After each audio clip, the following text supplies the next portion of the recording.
The iron lock on the Vance estate gate clicked open with a sound like breaking bone, and Elowyn could no longer call this place home. She stood in the rain-slicked courtyard, her arms wrapped around Ghost's trembling body. The white Maltese puppy pressed against the thin cotton of her day dress, no longer fine enough to be called a lady's gown. At 19, she had become what the bailiff's records now declared her: a debt. Took everything down to the girl's pet, Mr. Howell had sneered at the auction clerk that morning, loud enough for the gathered crowd to hear. £50 for the beast. That's what the interest comes to. Soft-hearted fool, another man had muttered, shaking his head at Elowyn. Should have sold it weeks ago. Now she'll lose it anyway and be left with nothing. Elowyn's hands had tightened in Ghost's fur then, but she'd kept her tears silent, the way her mother had begged her to before they'd taken the furniture from her sick room. Her father had made his choices. He wasn't here now. No. He'd never be here again. She was alone. The lead bailiff cleared his throat, his voice flat as a signed warrant. "Bring the dog forward, Miss Vance." The crowd of neighbors and scavengers, Thornhill's hungriest vultures, their faces half hidden beneath umbrellas and judgment, stepped back to form a corridor. Through the drumming rain and morning fog, Elowyn heard it. The deep rumble of hooves, then the sharp crack of carriage wheels on stone. A black carriage was approaching, unmarked, moving with the certainty of someone who did not ask permission. The Duke of Oakhaven had come to collect what he'd bought. But the bailiff's hand was already reaching for Ghost. Elowyn stumbled backward, her boots sliding in the mud that had once been her mother's rose garden. The puppy yelped, a small, pitiful sound that cut through the murmur of the crowd like a child's cry. "Please," Elowyn whispered, hating the break in her voice. "He's only 8 weeks old. He's frightened. He's collateral." The bailiff's fingers closed around Ghost's scruff, and the puppy twisted, nipping at the air in panic. "Lord Vane's interest ain't paid in sentiment, girl." My lovely family, before we continue with Elowyn's story, I would like to ask for a favor from you. Like this story, share it, and tell me in the comments section where you are watching from. And if you haven't subscribed to this channel, hit that subscribe button now so you do not miss beautiful stories like this. Now, let us continue with the story. The crowd pressed closer now, a semicircle of hungry eyes and rain-soaked wool. Mrs. Caldwell from the milliner's shop stood with her arms crossed, lips pursed in satisfaction. Young Thomas Hewitt, who'd once asked Elowyn to dance at the Harvest Festival, wouldn't meet her gaze. They'd all come to watch the Vance name finally drown. £50, the bailiff announced, lifting Ghost by the scruff as the puppy whimpered and scrambled at empty air. "Do I hear 50 for the purebred Maltese? Rare stock, this. Came all the way from the continent before the family went to ruin."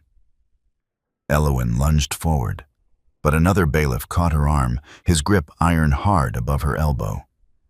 "Stay back, miss. You've no right to interfere with the settlement." "He's mine." The words tore from her throat, raw and desperate. "You've taken the house, the land, my mother's jewelry, everything. Please, not Ghost, not him."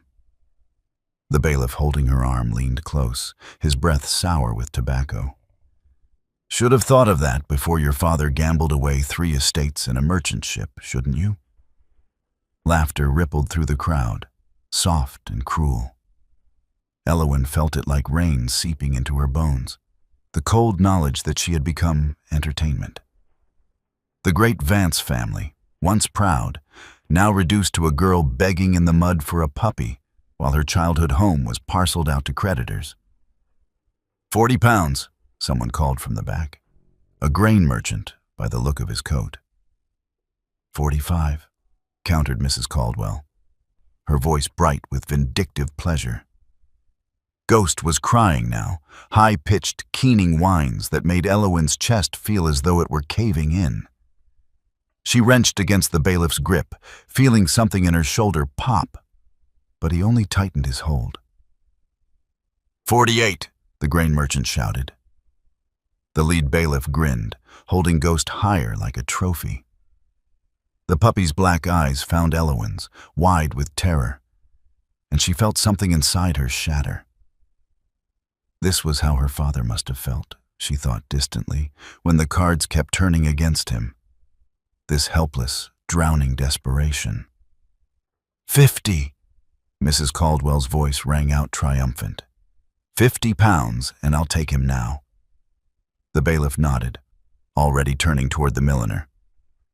Sold to. The black carriage door opened. It didn't slam or creak.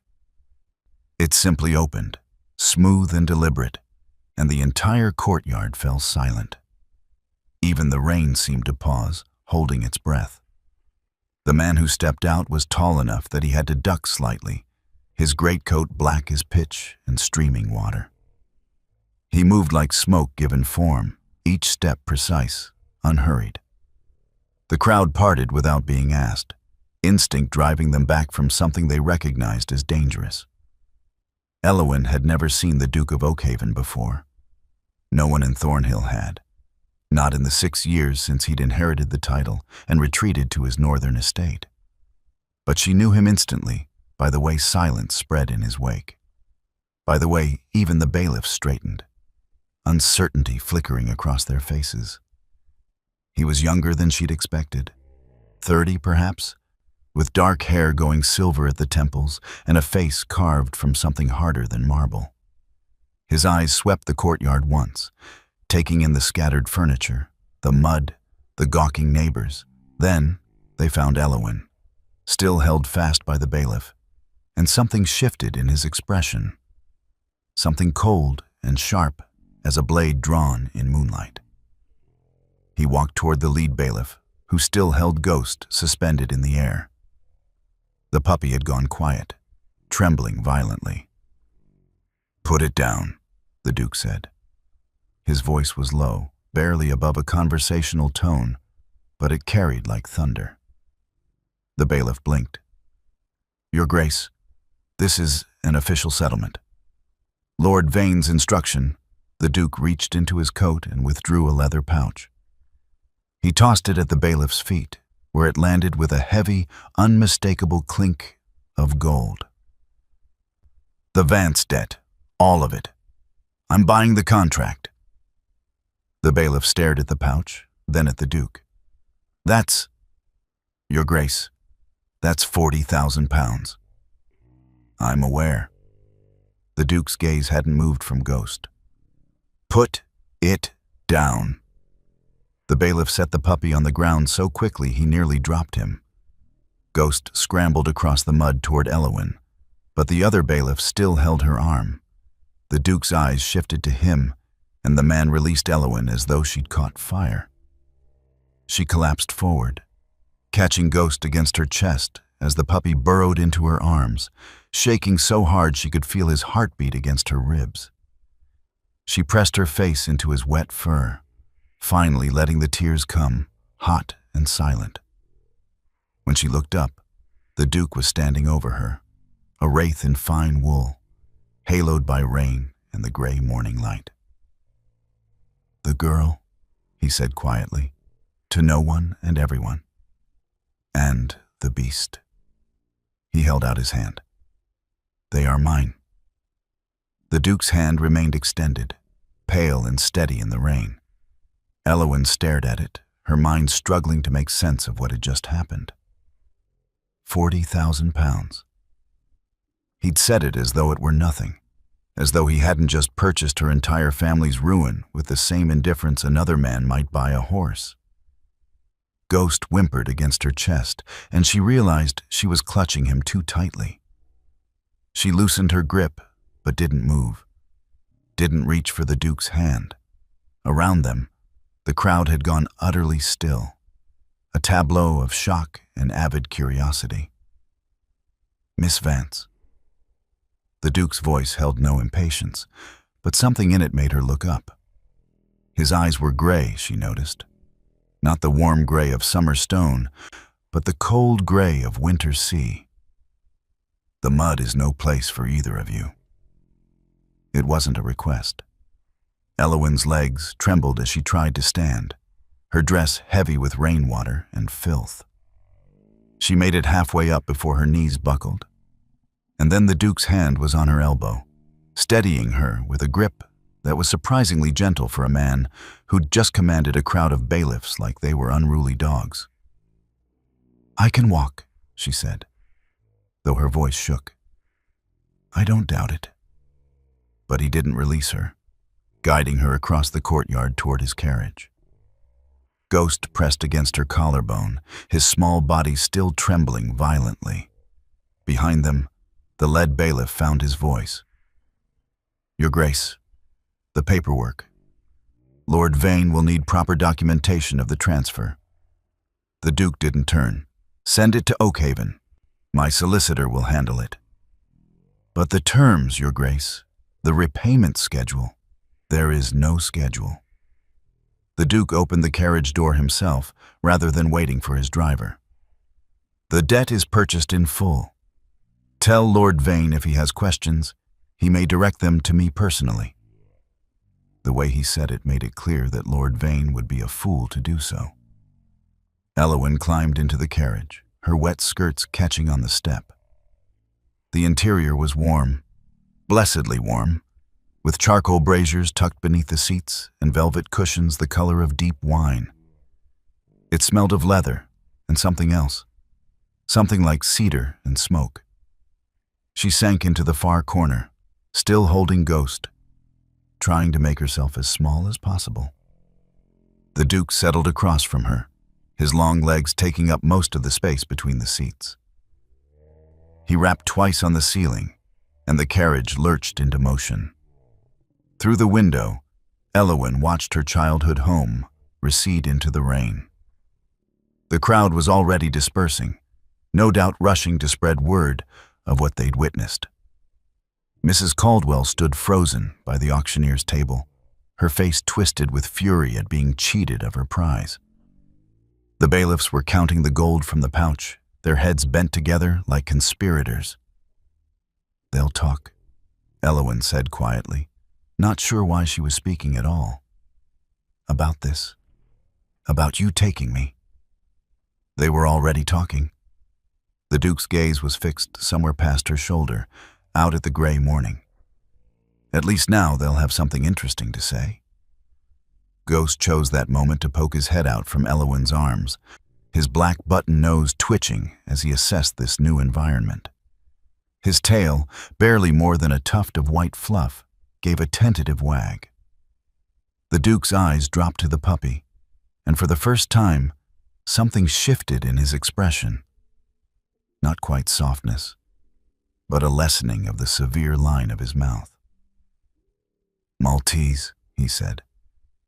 "Your father bought him in Dover, didn't he? From the Dutch merchant ship that came in last spring." Elowen's head snapped up. "How did you—" "I was there when he made the purchase." The Duke leaned back, his fingers steepled beneath his chin. £200 for breeding stock, though I suspect he told your mother it was considerably less." £200.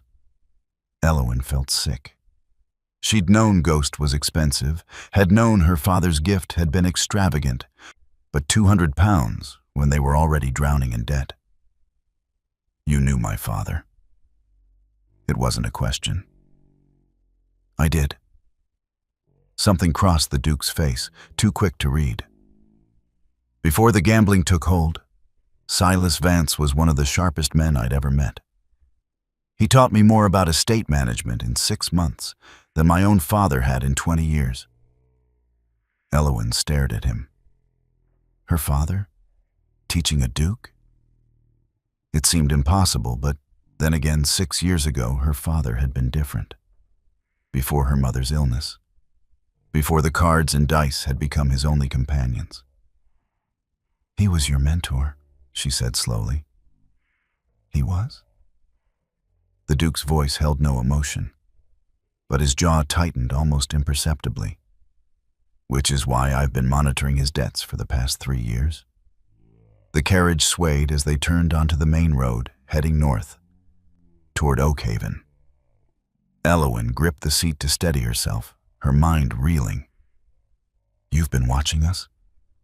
Watching our family fall apart?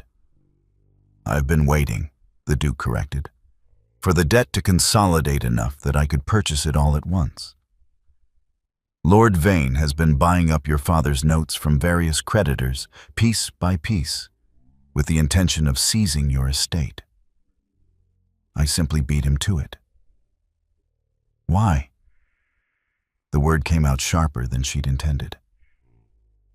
Why would you spend £40,000 on someone else's failure? The Duke's eyes met hers, finally, and in them she saw something that made her breath catch. Not pity, which she could have borne, not even kindness, but a dark, determined purpose that was somehow more frightening than either. Because I owe your father a debt that has nothing to do with money, he said quietly. And because Lord Vane is a snake who profits from other men's misery. He was the one who introduced your father to the gambling dens in the first place, then bought up the losses when Silas couldn't stop. Elowen's hands tightened in Ghost's fur. He set a trap. He set several. The Duke's voice had gone cold again. Your father walked into them willingly, but Vane made certain the doors locked behind him. He wanted the Vance lands because they border mine. A strategic acquisition. The pieces were falling into place now, horrible and clear. And now you have the debt instead. Yes. So what does that make me? Elowen asked, lifting her chin despite the fear coiling in her stomach. Your strategic acquisition? The Duke regarded her for a long moment, rain streaming down the carriage windows behind him, turning his face into something carved from shadow and light. You, he said, are the daughter of a man I once respected, and you are currently soaked to the bone, covered in mud, and holding a traumatized puppy. What you are not is anyone's acquisition. Not Vane's, not the bailiff's, and not mine.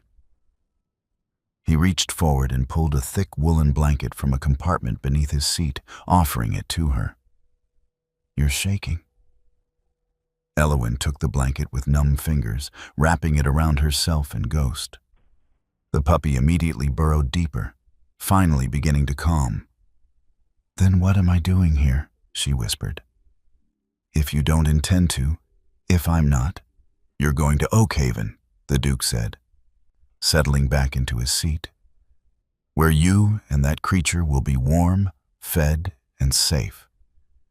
And then, Miss Vance, you're going to help me destroy the man who destroyed your father.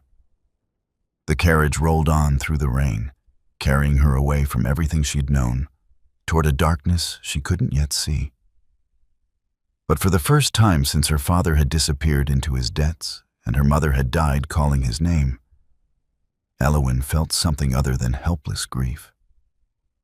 She felt the sharp, bitter edge of purpose. Oakhaven appeared through the rain like something from a fever dream, all dark stone and towering spires that seemed to claw at the gray sky. The estate sprawled across the hilltop, larger than Elowen had imagined, its windows reflecting nothing but clouds and mist. No warm light glowed from within. No smoke rose from the chimneys, though it was cold enough that her breath misted inside the carriage. It looked, she thought distantly, exactly like the sort of place a man would go to disappear from the world. The carriage rolled to a stop before massive oak doors, their surfaces carved with intricate patterns that had gone dark with age and weather.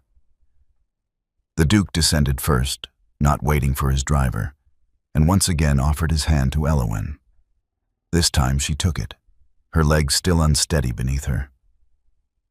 Ghost poked his head out from the blanket, his ears perking forward with cautious interest. At least the puppy had stopped shaking.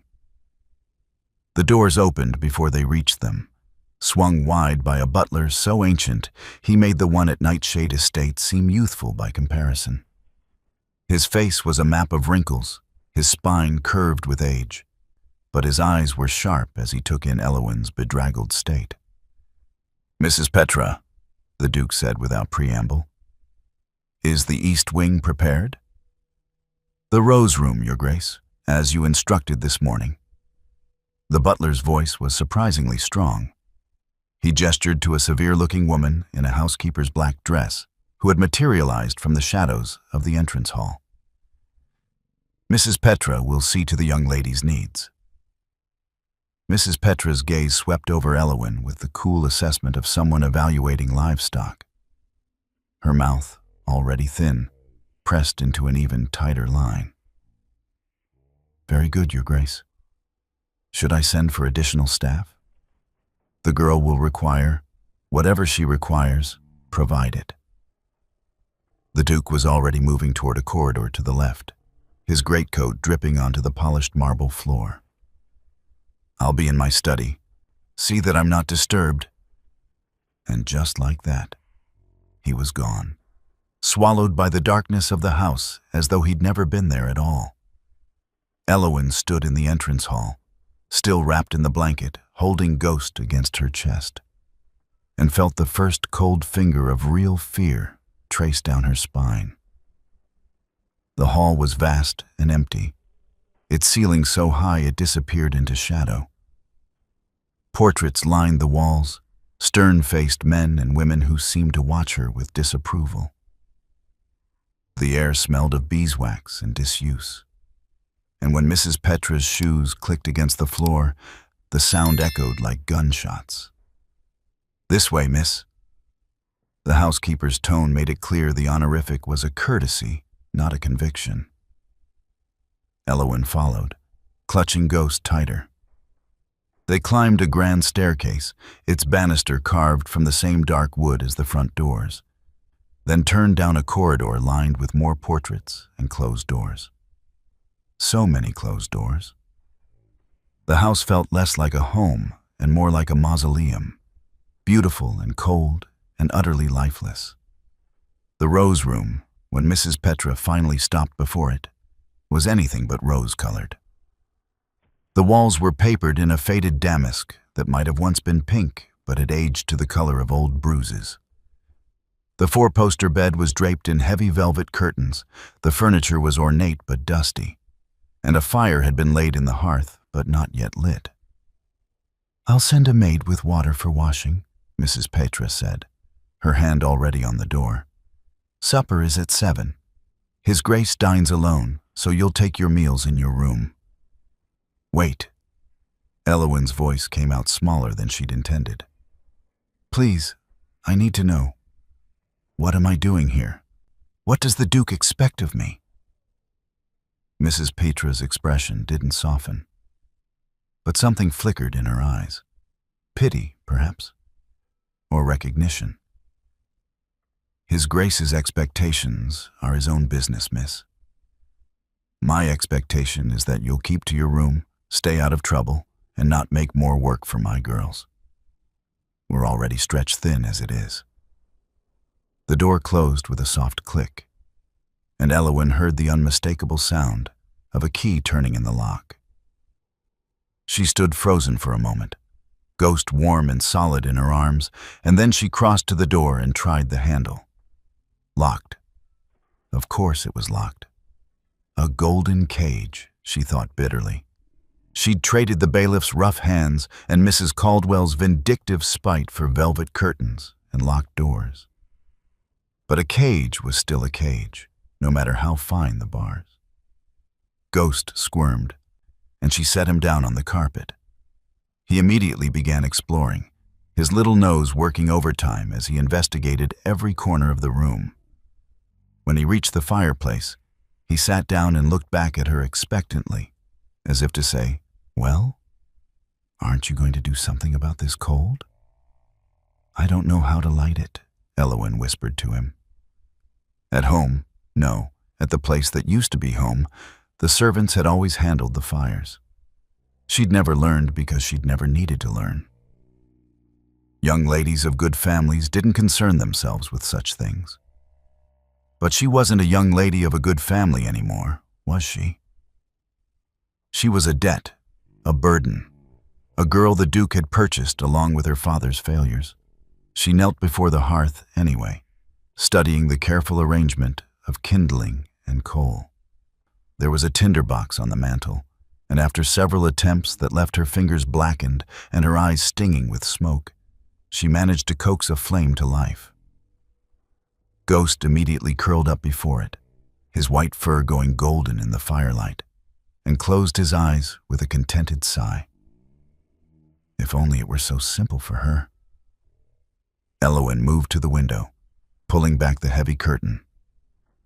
Rain still fell in sheets, obscuring the view, but she could make out the shapes of gardens below, overgrown and wild.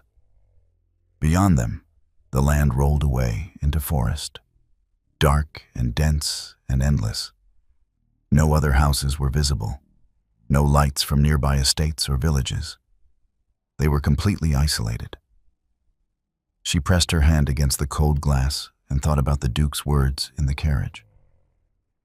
"You're going to help me destroy the man who destroyed your father."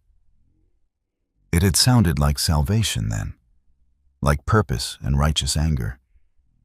But now, locked in this room, in this tomb of a house, it felt different. What if the Duke was simply another version of Lord Vane?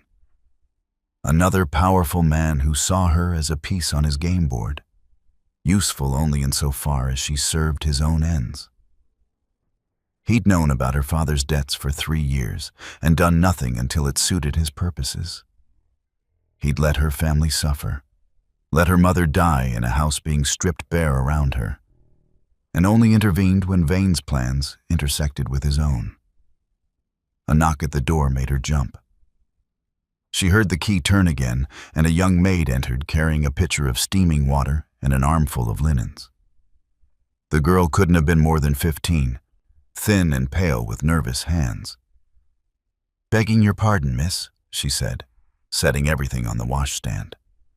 "Mrs. Petra said you'd need these, and she said—" The girl hesitated, glancing at the door as though afraid of being overheard. "She said to tell you there's a bell pull by the bed if you need anything, and that the door will stay unlocked during the day. But His Grace's orders are that it's to be locked at night. For your safety," she says. "My safety," Elowen repeated hollowly. "From what?" The maid's eyes went wide. "I don't know, miss. I don't ask questions. None of us do." She fled before Elowen could say anything else, the door clicking shut behind her. This time the lock didn't turn. Elowen sank onto the edge of the bed, her wet dress seeping cold into the velvet coverlet. Ghost padded over from the fire and jumped up beside her, his small weight settling against her thigh. She'd escaped the auction. She'd saved Ghost from Mrs. Caldwell's vindictive hands. But as thunder rumbled somewhere in the distance and the fire cast dancing shadows across the faded wallpaper, Elowen couldn't shake the feeling that she'd simply exchanged one form of captivity for another. The Duke had bought her father's debts, which meant, no matter how he phrased it, no matter how he spoke of respect and old friendships, he owned her just as surely as Vane would have. And she had no idea what price he would eventually demand for her freedom. Elowen woke to darkness and the sound of Ghost whimpering. She sat up, disoriented, her heart pounding. The fire had burned down to embers, casting barely enough light to see by, and for a moment she couldn't remember where she was. Then it came back in a cold rush. Oakhaven, the locked door, the Duke's gray eyes. Ghost whimpered again, and she realized he wasn't in the bed beside her.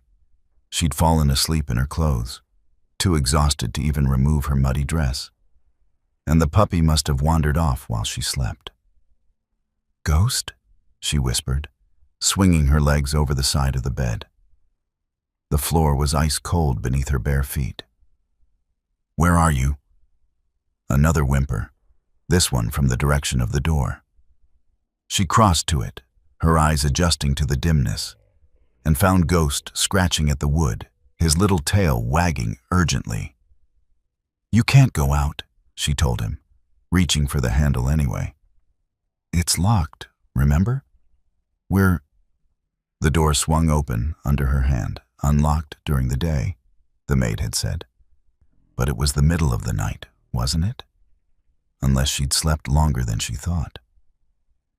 Elowen peered into the corridor, seeing nothing but darkness and the faint glow of what might be candlelight somewhere far down the hall. Ghost darted through the opening before she could stop him, his white form disappearing into the shadows like a ghost in truth. "No, wait!" Elowen lunged after him, her heart in her throat. The puppy was too young, too small to be wandering around this massive, strange house alone. He could fall downstairs, get lost in some forgotten wing, or worse. She followed the sound of his paws pattering against the floor, down the corridor and around a corner. The house was even more unsettling at night, full of creaking sounds and shifting shadows.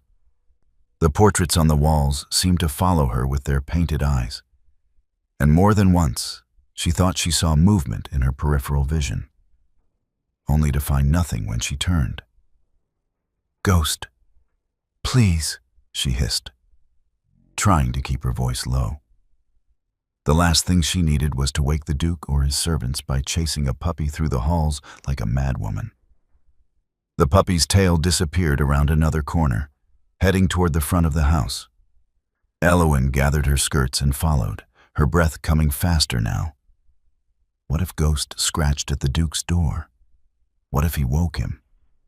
She'd been here less than a day and was already proving Mrs. Petra's worst assumptions correct. She rounded the corner and found herself in a part of the house she didn't recognize. The corridor was wider here, the doors larger and more ornate. One of them stood ajar, warm light spilling through the gap, and she could hear Ghost's excited yipping from inside. Oh no. Elowen approached slowly, dread pooling in her stomach. Through the opening, she could see what appeared to be a study, floor-to-ceiling bookshelves, a massive desk covered in papers, and a fire burning in the hearth.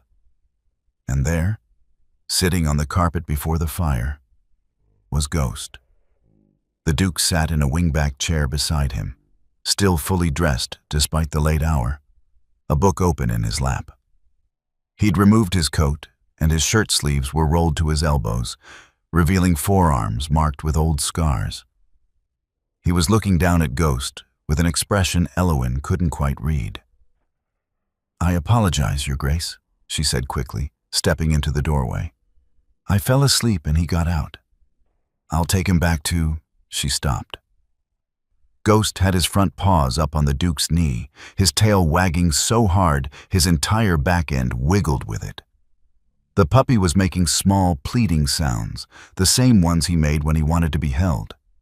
And the Duke, the cold, severe Duke of Oakhaven, who'd commanded bailiffs like soldiers and spoken of destroying enemies, was scratching Ghost behind the ears with the kind of gentle attention usually reserved for something infinitely precious. "He's persistent," the Duke said, not looking up from the puppy. "I heard him in the corridor 10 minutes ago and opened the door to see what the commotion was. He came straight to me as though we were old friends." Elowen stared, unable to reconcile what she was seeing with the man who'd left her, locked in a room without a backward glance. He's usually shy with strangers. It takes him ages to warm up to new people. Perhaps he doesn't consider me a stranger. The Duke's mouth quirked. Not quite a smile, but something softer than his usual severity. Animals often have better judgment than humans. Ghost chose that moment to lick the Duke's hand, then tried to climb into his lap, his small paws scrabbling at expensive wool. The Duke set his book aside and lifted the puppy with both hands, settling him against his chest. Ghost immediately burrowed under the Duke's chin, giving a contented sigh that Elowen felt in her own chest. The puppy had never done that with anyone except her and her mother. "I didn't mean to disturb you," Elowen said quietly, something shifting in her understanding of the man before her.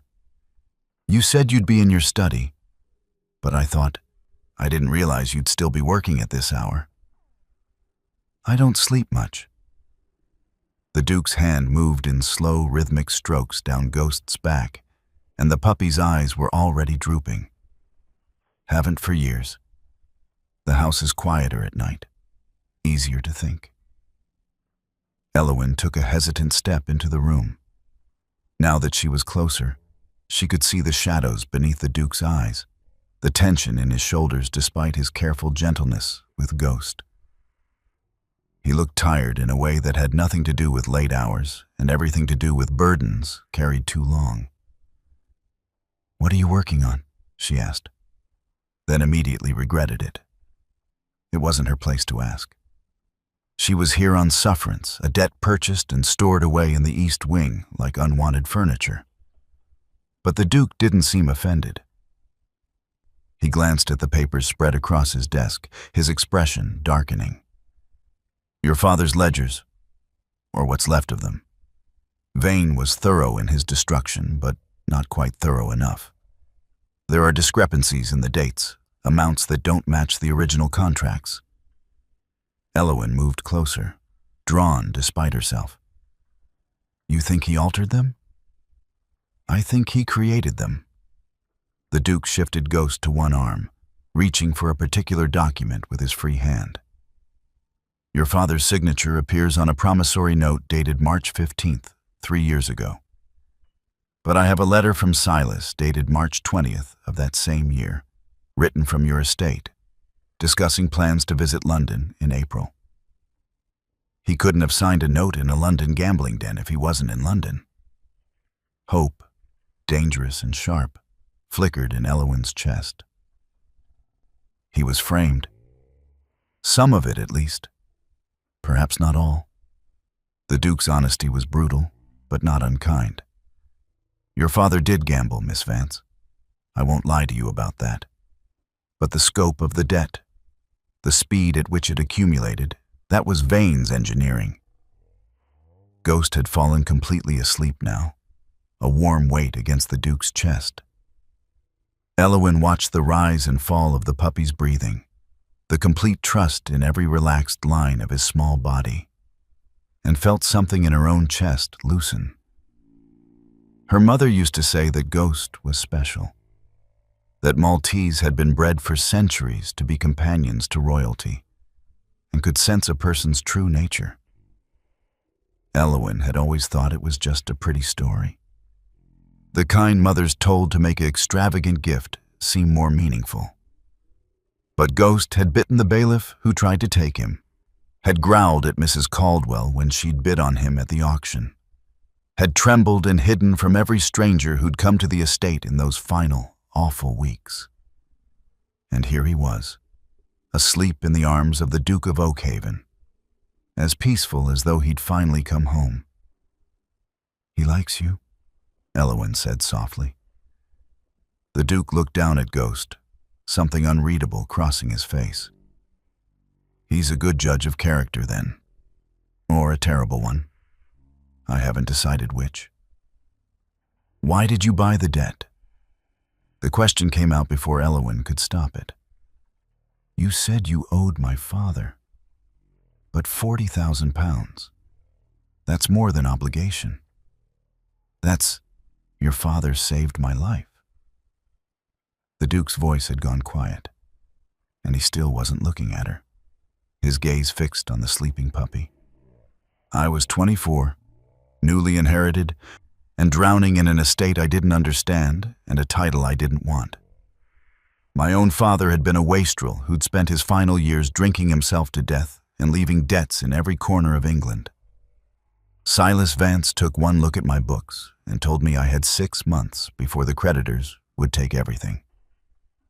He paused, his hand stilling on Ghost's back.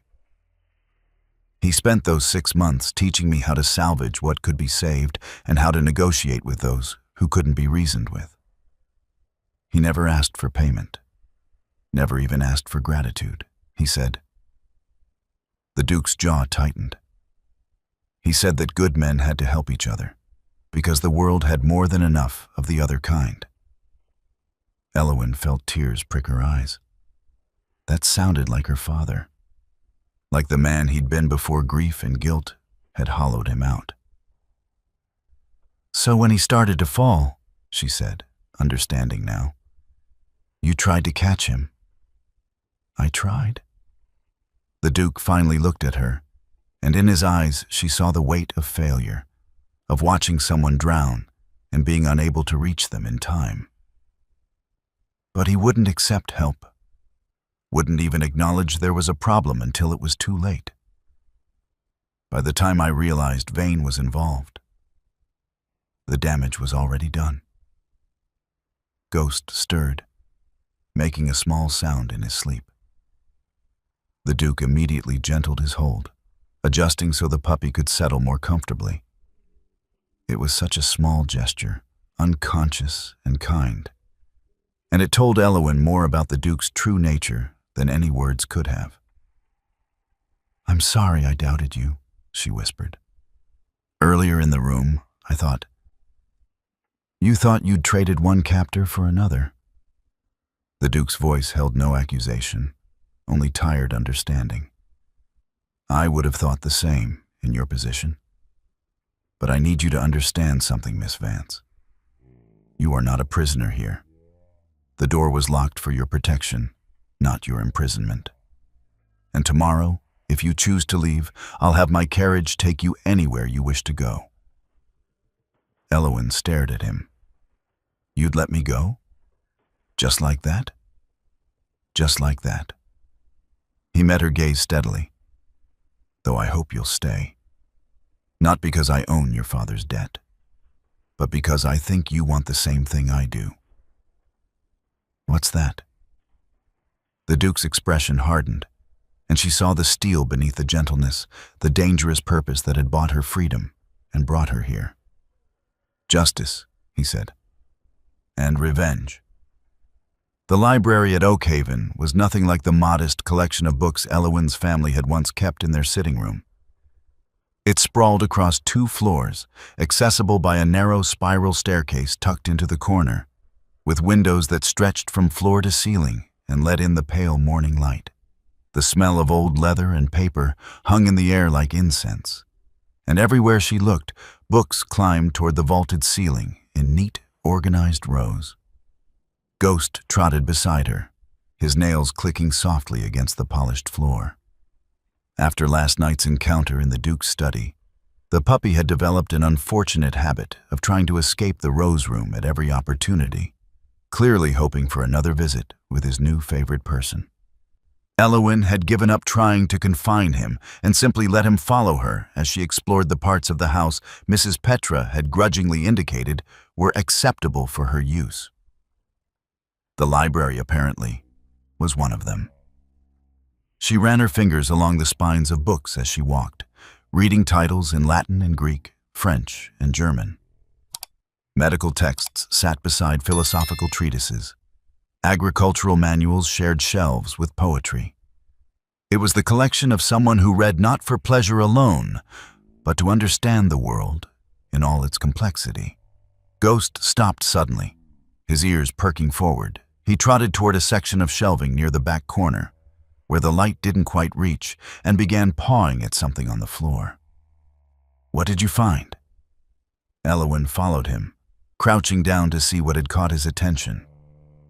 A book had fallen, or been placed, on the floor, half hidden behind a leather armchair that looked like it hadn't been moved in years. She picked it up, expecting a novel, or perhaps a ledger of household accounts. Instead, she found herself holding a journal bound in cracked brown leather, her father's initials embossed in gold on the cover. S.V. Her breath caught.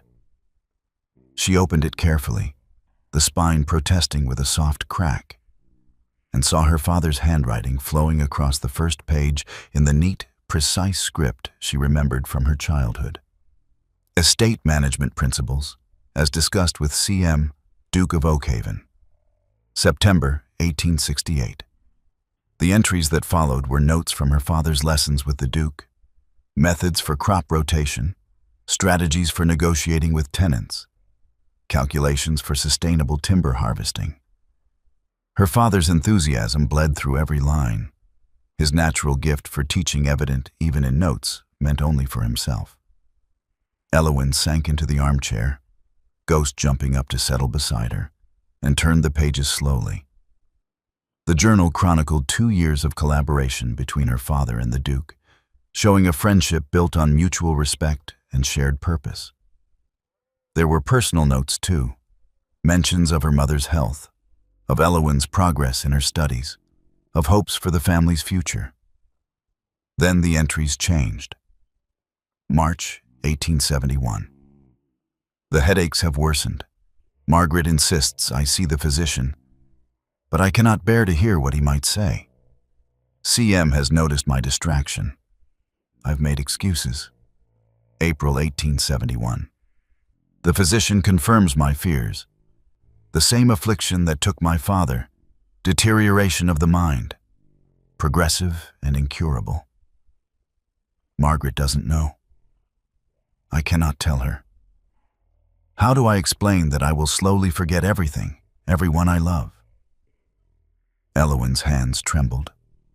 She'd known her father had become distant, distracted, but she'd attributed it to grief over her mother's illness, to the stress of mounting debts. She'd never known he was sick himself. May 1871. Met Lord Vane at the club. He was sympathetic about Margaret's condition, offered to help with medical expenses. Signed a note for £500 at favorable terms. C.M. would disapprove, but I cannot ask him for charity. Not when I know what's coming. The entries grew more erratic after that, the handwriting less controlled. Her father wrote of confusion, of lost time, of waking up in places he didn't remember going, and threaded through it all.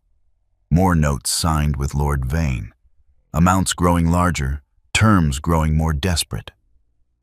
But then, wedged between 2 pages near the back of the journal, Eowyn found a loose sheet of paper that didn't match the others. It was newer, the ink fresher, and it bore her father's signature at the bottom. But the handwriting above the signature wasn't his. She held it up to the light, her heart pounding. The document was a promissory note for £12,000, dated June 15th, 1873, just 6 months ago. But the handwriting was too smooth, too controlled to be her father's. By that time, according to the journal entries, he could barely write his own name without his hand shaking. "What are you reading?" Eowyn jumped, nearly dropping the paper. The Duke stood in the library doorway, still in his riding clothes, his dark hair windswept. Ghost immediately leapt from the chair and bounded toward him, tail wagging furiously. "I found," Eowyn's voice cracked. She held up the journal. "My father's journal, from when he was working with you, and this." She held out the promissory note with shaking hands. The Duke crossed to her in 3 long strides, Ghost trotting at his heels. He took the paper, his expression darkening as he scanned it. "Where did you find this?" "Inside the journal, between the pages." Eowyn stood, her legs unsteady. "That's not his handwriting, is it? Not the body of the note, only the signature?" "No." The Duke's voice had gone cold, the same dangerous coldness she'd heard when he'd faced down the bailiffs. "This is forgery. Skilled forgery, but forgery nonetheless. Your father's signature is genuine. I'd know his hand anywhere, but the rest..." He held the paper up to the window, examining it more closely. "The rest was written by someone else and signed later. You can see where the ink bleeds differently." Elowen felt dizzy. He was sick.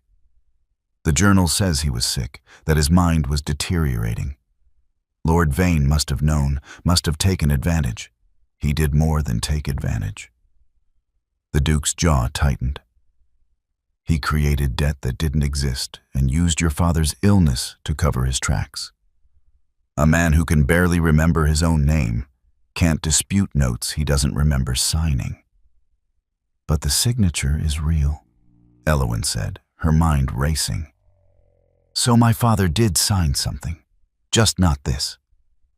The Duke moved to his desk, which occupied a sunny corner of the library, and pulled out a drawer. He withdrew a stack of papers, spreading them across the surface. I've been comparing the documents Vane submitted to the creditors' court with the original contracts I could recover. Look at this one. He pointed to a note dated March 15th, 1872, one of the dates he'd mentioned the night before. The amount says £8,000. But see here. He indicated a faint line beneath the number 8. That used to be a 3. Someone altered it after your father signed.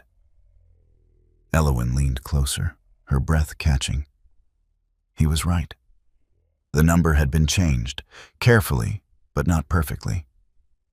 How many are like this? At least a dozen that I've found so far. The Duke's expression was grim. And those are only the ones I have access to. Vane likely has more locked away in his own collection. Documents he'll produce if challenged, all showing debts your father supposedly agreed to. Ghost, sensing the tension in the room, had abandoned his usual playfulness and sat quietly at the Duke's feet, watching them both with anxious eyes. Elowen sank back into the chair, the journal heavy in her lap. He was dying. My father was dying, and Vane used it to steal everything we had. Yes. The Duke didn't soften the truth, but his voice held a gentle understanding. The illness your father described, I've seen it before. My own grandfather suffered from it in his final years. The mind deteriorates slowly, memory and judgment failing long before the body gives out.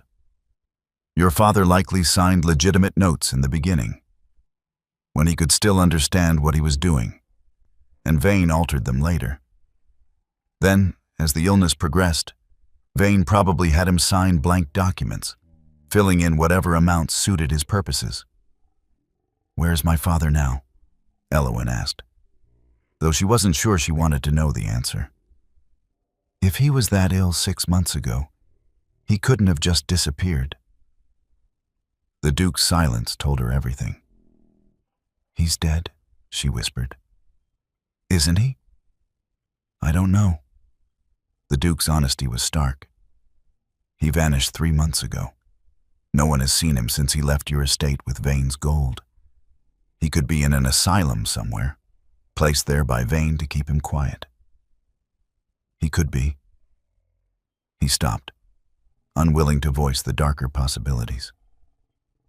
Elowen pressed her hand to her mouth, fighting back tears. Her father, her brilliant, kind father, who had taught a young duke how to save his estate, who had loved her mother with such devotion, he'd been sick and afraid and alone, manipulated by a monster who saw profit in his suffering. I want to destroy him, she said, her voice shaking with rage instead of grief. Lord Vane, I want to take everything from him the way he took everything from my family. The Duke studied her for a long moment, and she saw something shift in his expression. A recognition, perhaps, of finding an ally who understood the depth of what needed to be done. Then we'll need more than altered ledgers and a forged promissory note, he said quietly. We'll need proof that Vane knew about your father's illness and exploited it deliberately. We'll need witnesses, documentation, evidence that can stand up in court. Where do we find that? The Duke's mouth curved into something that wasn't quite a smile, something colder and more dangerous. In Vane's own house. He's too arrogant to have destroyed everything. Men like him keep trophies of their victories, proof of their cleverness. We just need to find where he's hidden them." Ghost stood up suddenly, his tail beginning to wag again, as though he could sense that the conversation had shifted from grief to purpose. He looked between Eowyn and the Duke, then back again, his dark eyes bright with the simple confidence that everything would be all right now that the pack was together. Eowyn reached down to scratch his ears, drawing strength from his certainty. Her father had tried to protect them by suffering alone, keeping his illness secret even as it destroyed him, but she wouldn't make the same mistake. She had an ally now, a powerful one, and together they would uncover the truth. "When do we start?" she asked. The Duke gathered up the forged documents, his movements precise and controlled. "Tomorrow night. Vane is hosting a ball, a celebration of his recent acquisition of the Thornhill merchant contracts. Half of London's elite will be there, which means his study will be unguarded." "You want us to break into his house during a ball?" "I want us to walk in through the front door, like invited guests," the Duke corrected. "Charm our way through the crowds, and then slip away when no one's watching to search his private papers." He looked at her, one eyebrow raised. "Unless you'd prefer to wait for a quieter opportunity? Say, 6 months from now, when the trail has gone completely cold?" Eowyn thought of her father's shaking handwriting, of the journal entries that chronicled his desperate attempt to manage an illness that would steal everything he was. She thought of Lord Vane, celebrating his victories while her family's name drowned in manufactured debt. "No," she said, standing up and squaring her shoulders. "Tomorrow night is perfect." The Duke nodded, something like approval flickering in his gray eyes. "Then we'd better find you a ball gown. The one you wore to the auction won't do." Despite everything, Eowyn felt a wild laugh bubble up in her throat. 2 days ago she'd been standing in the mud, watching her life be sold piece by piece. Now she was planning to infiltrate a lord's mansion to steal evidence of fraud. Ghost barked once, sharp and approving, and the Duke reached down to scratch him behind the ears. "Good boy," he murmured. "You found exactly what we needed." The puppy's tail wagged harder, and Eowyn realized with a strange jolt that Ghost hadn't found the journal by accident. He'd gone straight to it, as though he'd known it was important, as though he'd understood they needed it. Her mother had been right. Maltese really did have a sense for these things. The morning had barely broken when the sound of carriage wheels on gravel shattered the quiet of Oakhaven. Eowyn was in the library with Ghost, studying maps of Lord Vane's London residence that the Duke had procured from somewhere, when she heard raised voices from the entrance hall below. Mrs. Petra's sharp tone cut through first, then a man's voice, smooth, cultured, and utterly convinced of its own authority. Ghost's ears flattened against his head, and a low growl rumbled in his small chest. Eowyn had never heard him make such a sound before. She gathered him into her arms and moved to the library door, cracking it open just enough to hear more clearly. The voices were coming from the front of the house, growing louder as someone climbed the main staircase. "I don't care if His Grace is indisposed," the unfamiliar voice said. "Tell him Lord Matthias Vane is here on urgent business concerning a debt he's recently acquired. He'll see me." Eowyn's blood went cold. Vane. Here, at Oakhaven. She pressed herself against the wall beside the door, her heart hammering. Ghost continued his low, constant growl, his small body rigid with tension. "His Grace did not indicate he was expecting visitors," Mrs. Petra said icily. "If you'll wait I'll wait nowhere." Footsteps echoed in the corridor, moving closer to the library. "I know she's here. The Vance girl.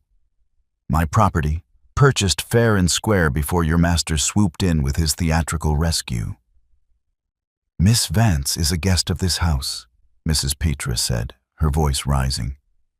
You have no authority. I have every authority. Vane's voice had taken on a harder edge.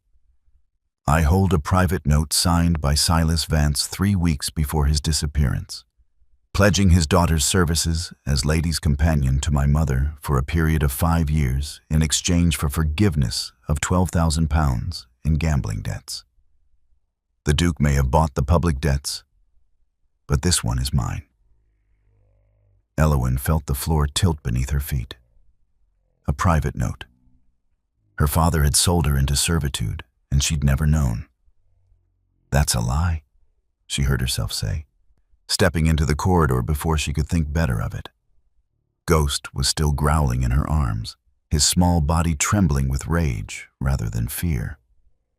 Lord Vane turned to face her, and she finally saw the man who had destroyed her family.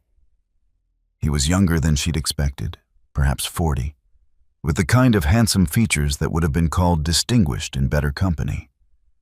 His clothes were expensive, his manner refined, and his smile was the coldest thing she'd ever seen. Miss Vance, he said, executing a mocking bow. How delightful to finally meet you properly. Your father spoke of you often during our games, said you had your mother's stubbornness. His eyes traveled over her in a way that made her skin crawl. I can see he was right. My father would never have sold me into servitude, Eowyn said, though even as she spoke, doubt crept in. The journal had shown how desperate he'd been, how confused. Could Vane have convinced him it was the only way to protect her? Wouldn't he? Vane withdrew a folded document from his coat. His signature says otherwise. Witnessed and notarized, perfectly legal. You see, the Duke may have theatrical timing, but I have the law on my side. Let me see that. The Duke's voice cut through the tension like a blade. He emerged from a side corridor, still in his shirt sleeves, his hair damp as though he'd just come from washing. His eyes went immediately to Vane, and the temperature in the hall seemed to drop 10 degrees. Vane's smile widened. Mordrake. Still playing the noble savior, I see. It's quite touching, really, how you've taken up your old mentor's lost causes. Though I must say, housing his daughter in your estate unchaperoned is bound to cause talk. Give me the document, the Duke repeated, holding out his hand. Vane made a show of considering, then shrugged and handed it over. By all means. You'll find everything in order. The Duke scanned the page, his expression unreadable. Eowyn watched his eyes move across the text, looking for some sign that it was another forgery, another of Vane's manipulations. But when he looked up, his face was grim. This is dated February 10th, he said quietly. 3 weeks before Silas disappeared. As I said, Vane's tone was triumphant. A private agreement between gentleman and debtor. Nothing to do with the public debts you purchased. Miss Vance owes me 5 years of service, and I've come to collect. Ghost lunged forward in Eowyn's arms, snapping at the air between them and Vane. The Lord stepped back, his refined mask slipping for just a moment to show disgust. Control that beast, or I'll have it destroyed as a menace. Touch him and I'll break your hand, Eowyn said, surprising herself with the venom in her voice. Vane's eyes narrowed. You're in no position to make threats, girl. You're mine now, bought and paid for. Your father made sure of that before he ran off to whatever hole he's drinking himself to death in. My father is dead, Eowyn said, the words coming out flat and certain, though she had no proof. Or you've hidden him somewhere to keep him from contradicting your lies. Either way, this note is as much a forgery as all the others. Something flickered in Vane's expression, just for a moment, but she saw it. Surprised that she knew about the forgeries, and beneath that, calculation. Bold accusations from someone with no proof, he said smoothly. But then, desperation does make people reckless. Ask your noble protector here. He knows all about reckless accusations. The Duke's hand tightened on the document. What are you implying, Vane? I'm not implying anything. Vane's smile returned, sharper now. I'm simply observing that you have quite a lot riding on this particular game. The Oakhaven estate, for instance. Still mortgaged to the hilt, isn't it? Despite all Silas Vance's excellent advice about estate management. Elowyn's head snapped toward the Duke. What is he talking about? Nothing that concerns you, the Duke said. But his voice had lost some of its certainty. Oh, but it does concern her. Vane was clearly enjoying himself now. You see, Miss Vance, the Duke's noble rescue of you wasn't entirely altruistic. He needs to destroy me just as badly as you do, because I hold the mortgage on Oakhaven. £45,000, due in full by the end of the year. If he can't pay, this entire estate becomes mine. The corridor seemed to tilt again. Elowyn stared at the Duke, waiting for him to deny it, to tell her it was another of Vane's lies. But the Duke said nothing, and his silence was answer enough. You didn't tell her? Vane laughed, a cold, delighted sound. Oh, this is even better than I thought. She actually believed you were helping her out of the goodness of your heart. How sweetly naive. Get out, the Duke said, his voice low and dangerous. Now. I'll leave, Vane agreed, plucking the document from the Duke's hand. But I'll be back in 3 days with the magistrate and a formal writ of service. You can keep the girl until then, consider it a farewell gift. But come Thursday, she's mine, and there's nothing you or your mortgaged estate can do about it. He turned to Elowyn, his smile poisonous.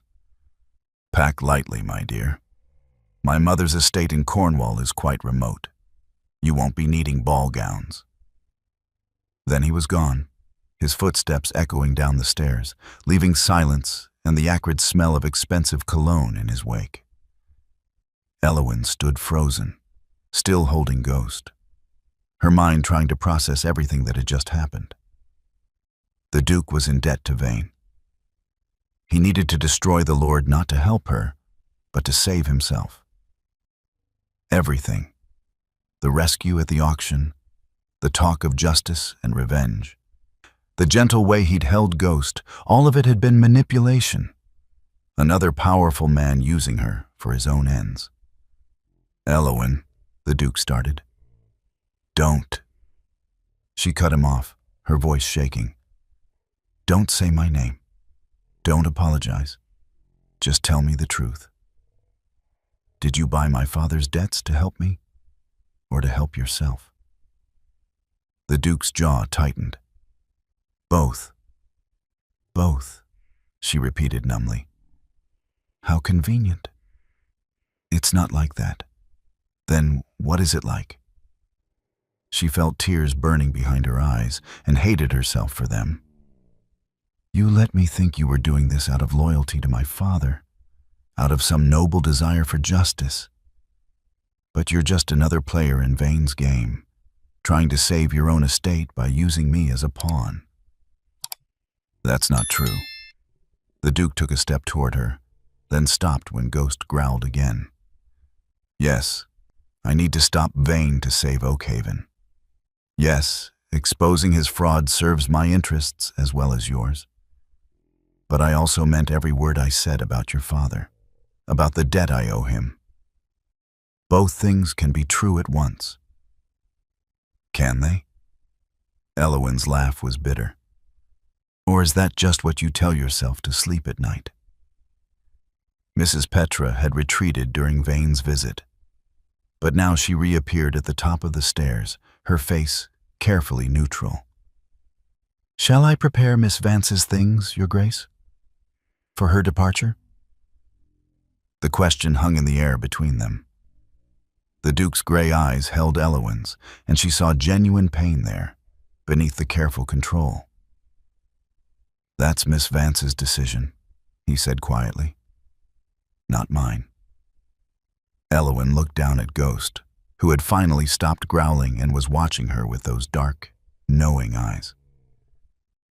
The puppy had trusted the Duke from the first moment, had seen something in him that she was too hurt and angry to see right now.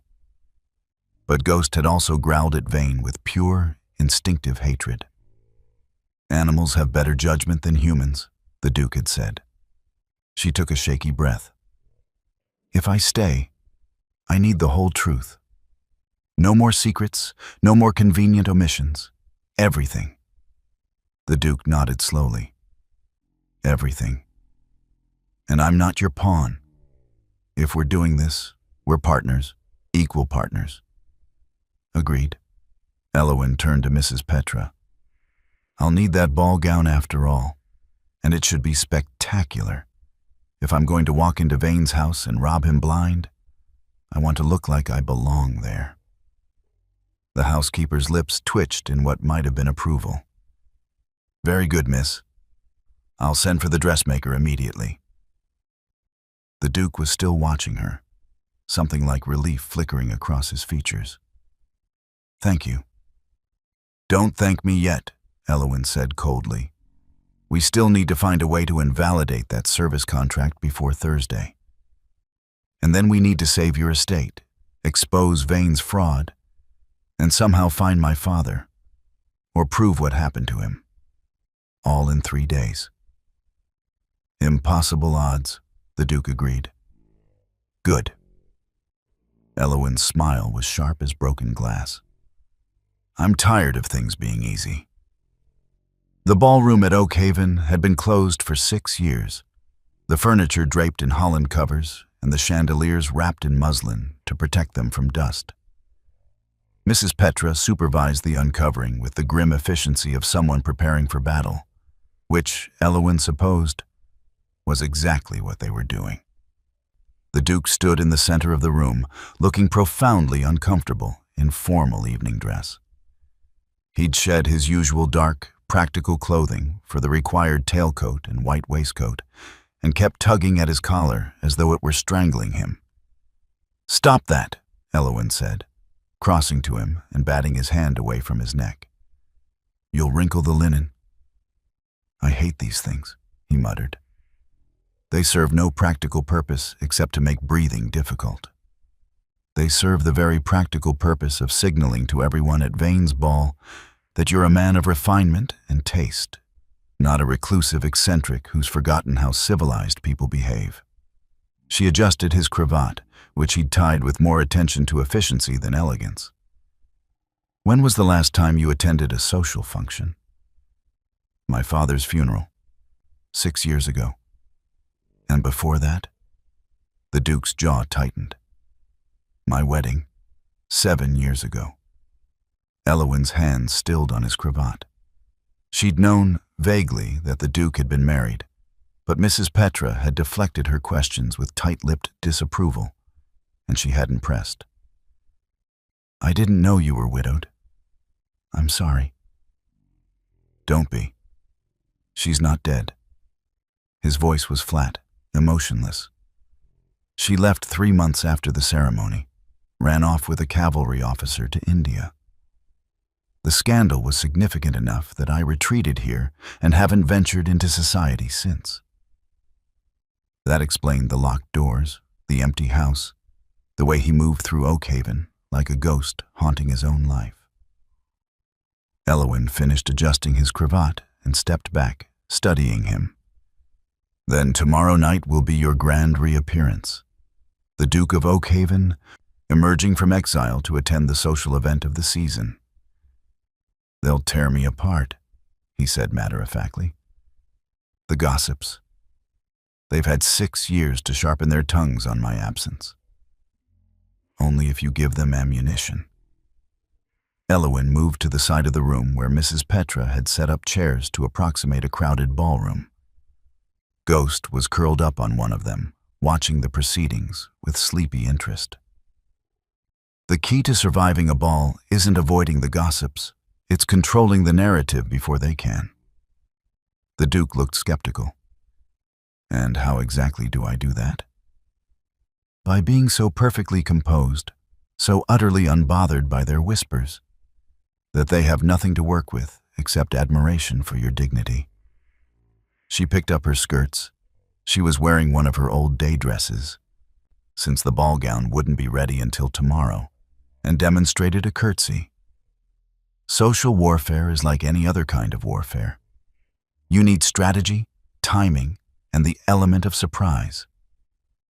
You sound like your father. The Duke's expression softened slightly. He used to say the same thing about negotiating with creditors. My mother said it about managing the village charitable committee. Elowen smiled despite herself. She said Mrs. Caldwell was more dangerous than Napoleon and had to be outmaneuvered rather than confronted directly. The Duke's mouth quirked. Your mother was a wise woman.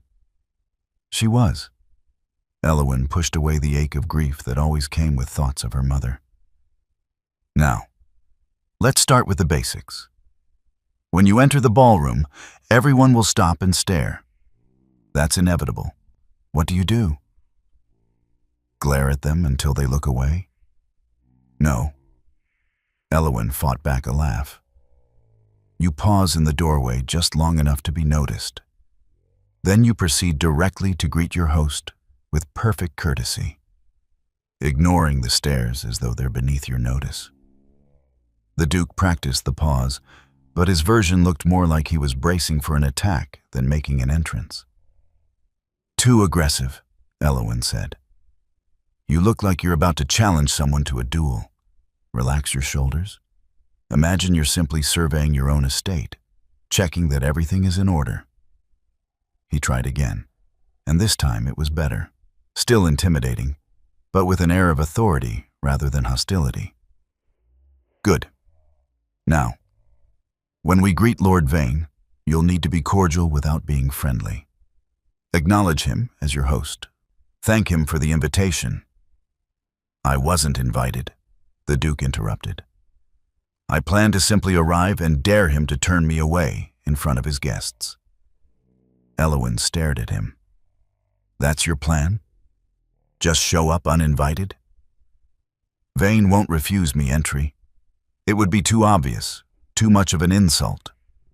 He'll let us in because doing otherwise would raise questions he doesn't want asked. The Duke's smile was cold. And once we're inside, we're his guests, entitled to all the usual courtesies. Including the use of the retiring rooms, Elowen said slowly, understanding now, which gives us an excuse to wander the upper floors. Exactly. She had to admit, it was cleverly done. Ruthless, but clever. All right.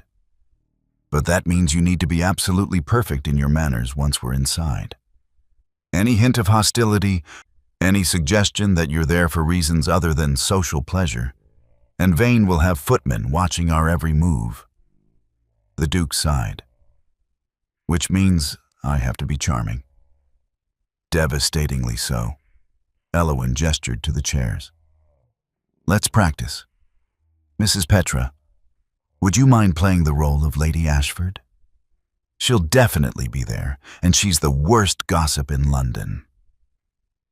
Mrs. Petra's expression suggested she'd rather clean chamber pots, but she moved to one of the chairs and settled into it with regal bearing.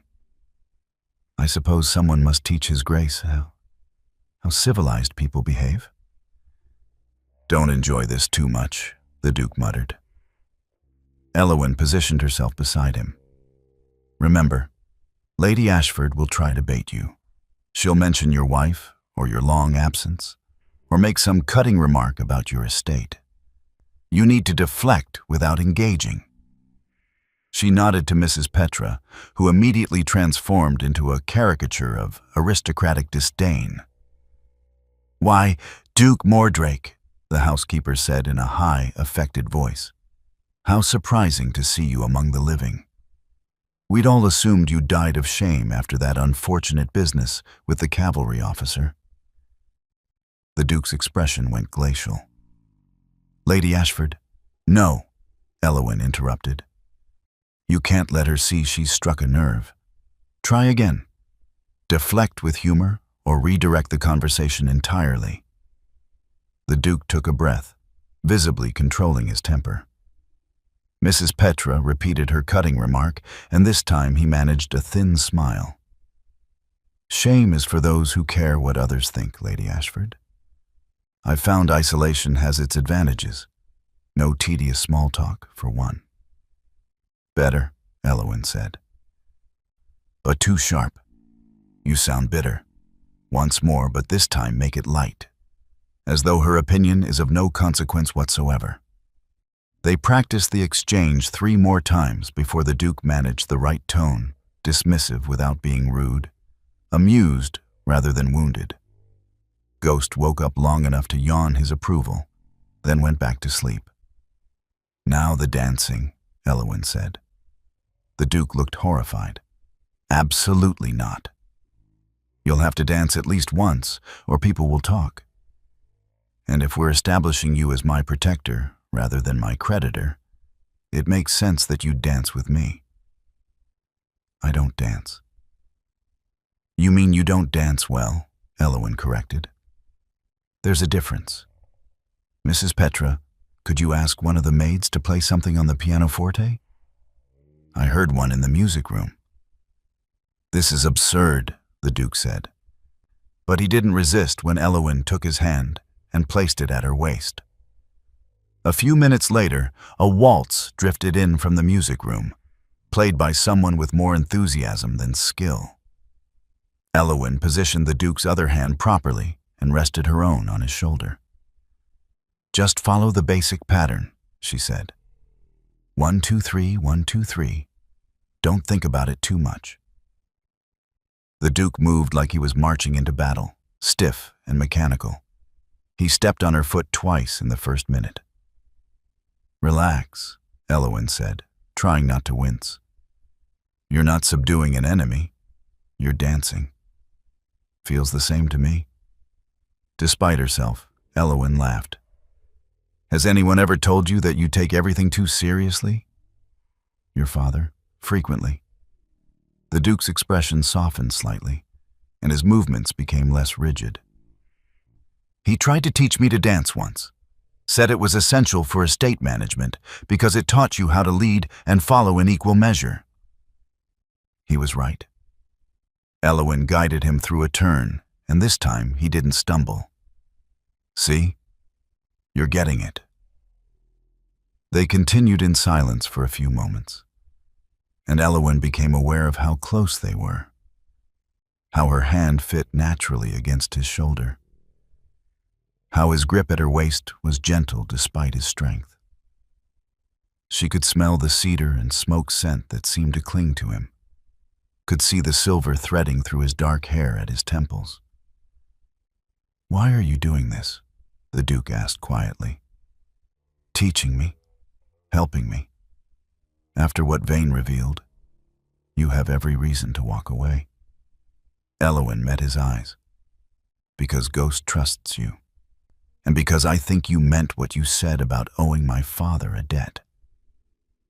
You're using me, yes, but you're also trying to help me. Both things are true." "I am trying to help you," he said, and the sincerity in his voice made her chest tighten. "Not just because it serves my purposes, but because you deserve justice. Your family deserves justice. Then let's make sure we're ready to take it." Elowyn stepped back as the music ended. "Tomorrow night, we walk into that ballroom like we own it. We charm everyone who matters. We slip away when the moment is right, and we find the proof we need to bury Vane so deep he'll never crawl out." The Duke's smile was sharp and dangerous. "And if we're caught?" "Then we improvise." Elowyn returned his smile with one of her own. My mother always said the best battle plans survive only until the first shot is fired. After that, it's all courage and quick thinking. Your mother really did have wisdom for every occasion. She had to. She was married to my father. Elowen's voice caught slightly on the words. Before the illness, before everything fell apart, they were the kind of couple who could face anything together. I used to think I'd never find that. The Duke was quiet for a moment, then said, "You will. When this is over, when you're free of Vane and the debts and all of it, you'll have the chance to build whatever life you choose." "And what about you?" Elowen asked. "What will you do when this is over?" He looked around the empty ballroom, at the uncovered chandeliers and the dust motes dancing in the late afternoon light. "I suppose I'll have to decide whether Oakhaven is a home or just a very expensive hiding place." Ghost chose that moment to jump down from his chair and trot over to them, sitting expectantly at the Duke's feet. The message was clear. Less talking, more attention required. The Duke bent down and scratched the puppy's ears, and Elowen saw his expression shift, the careful control dropping away to reveal something vulnerable beneath. "Thank you," he said, still looking at Ghost, "for staying, for trusting me enough to try." "Don't make me regret it," Elowen said softly. "I'll do my best." He straightened, and the Duke of Oakhaven was back in place, armored and ready. "Now, shall we practice the entrance one more time? I want to make sure I can pause in a doorway without looking like I'm about to declare war." "You are about to declare war," Elowen pointed out. His smile was fierce and bright. "Then, I'd better make it a memorable entrance." The morning of the ball dawned gray and ominous, with clouds gathering on the horizon like an approaching army. Elowen stood at her window watching the sky darken, Ghost pressed against her leg in a way that suggested the puppy could sense the storm coming in more ways than one. She'd spent the early hours reviewing her father's journal again, memorizing dates and amounts, preparing for what they might find in Vane's study tonight. The ledger with the forged promissory note lay on her desk, positioned carefully between two heavy books to keep the pages flat. It was their best evidence so far, proof that Vane had manufactured at least some of the debt. A knock at the door pulled her attention away from the window. "Come in." One of the younger maids entered, the same nervous girl who'd brought water her first night. "Begging your pardon, miss, but Mrs. Petra says the dressmaker is here with your gown. She's waiting in the blue parlor." "Thank you. Tell her I'll be down in a moment." The maid bobbed a curtsy and disappeared. Elowen turned back to gather the journal and ledger, planning to lock them in the Duke's study for safekeeping while she was occupied with the dress fitting. She reached for the ledger and froze. The space between the books was empty. Her heart lurched.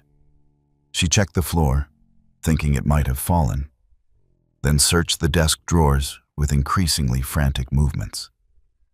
The ledger was gone. Ghost barked sharply, his attention fixed on the door. He'd been lying quietly a moment ago, but now his whole body was tense, alert. Elowen ran to the corridor, looking both ways. A flash of movement caught her eye, someone turning the corner toward the servants' stairs, moving quickly. Too quickly. "Stop!" she shouted, gathering her skirts and running after them. She caught a glimpse of dark fabric disappearing down the narrow staircase. The servants' passage was dim and cramped, nothing like the grand staircases meant for family and guests. Elowen took the stairs two at a time, Ghost's claws scrabbling on the wood behind her as he struggled to keep pace. The figure ahead pushed through a door at the bottom, and Elowen burst through after them, emerging into the kitchen. The cook looked up in surprise from her pastry, but Elowen didn't stop to explain. chasing the thief through the scullery and out the back door. Rain had started to fall, cold and hard. The sky had gone nearly black, and wind whipped across the grounds with enough force to steal her breath.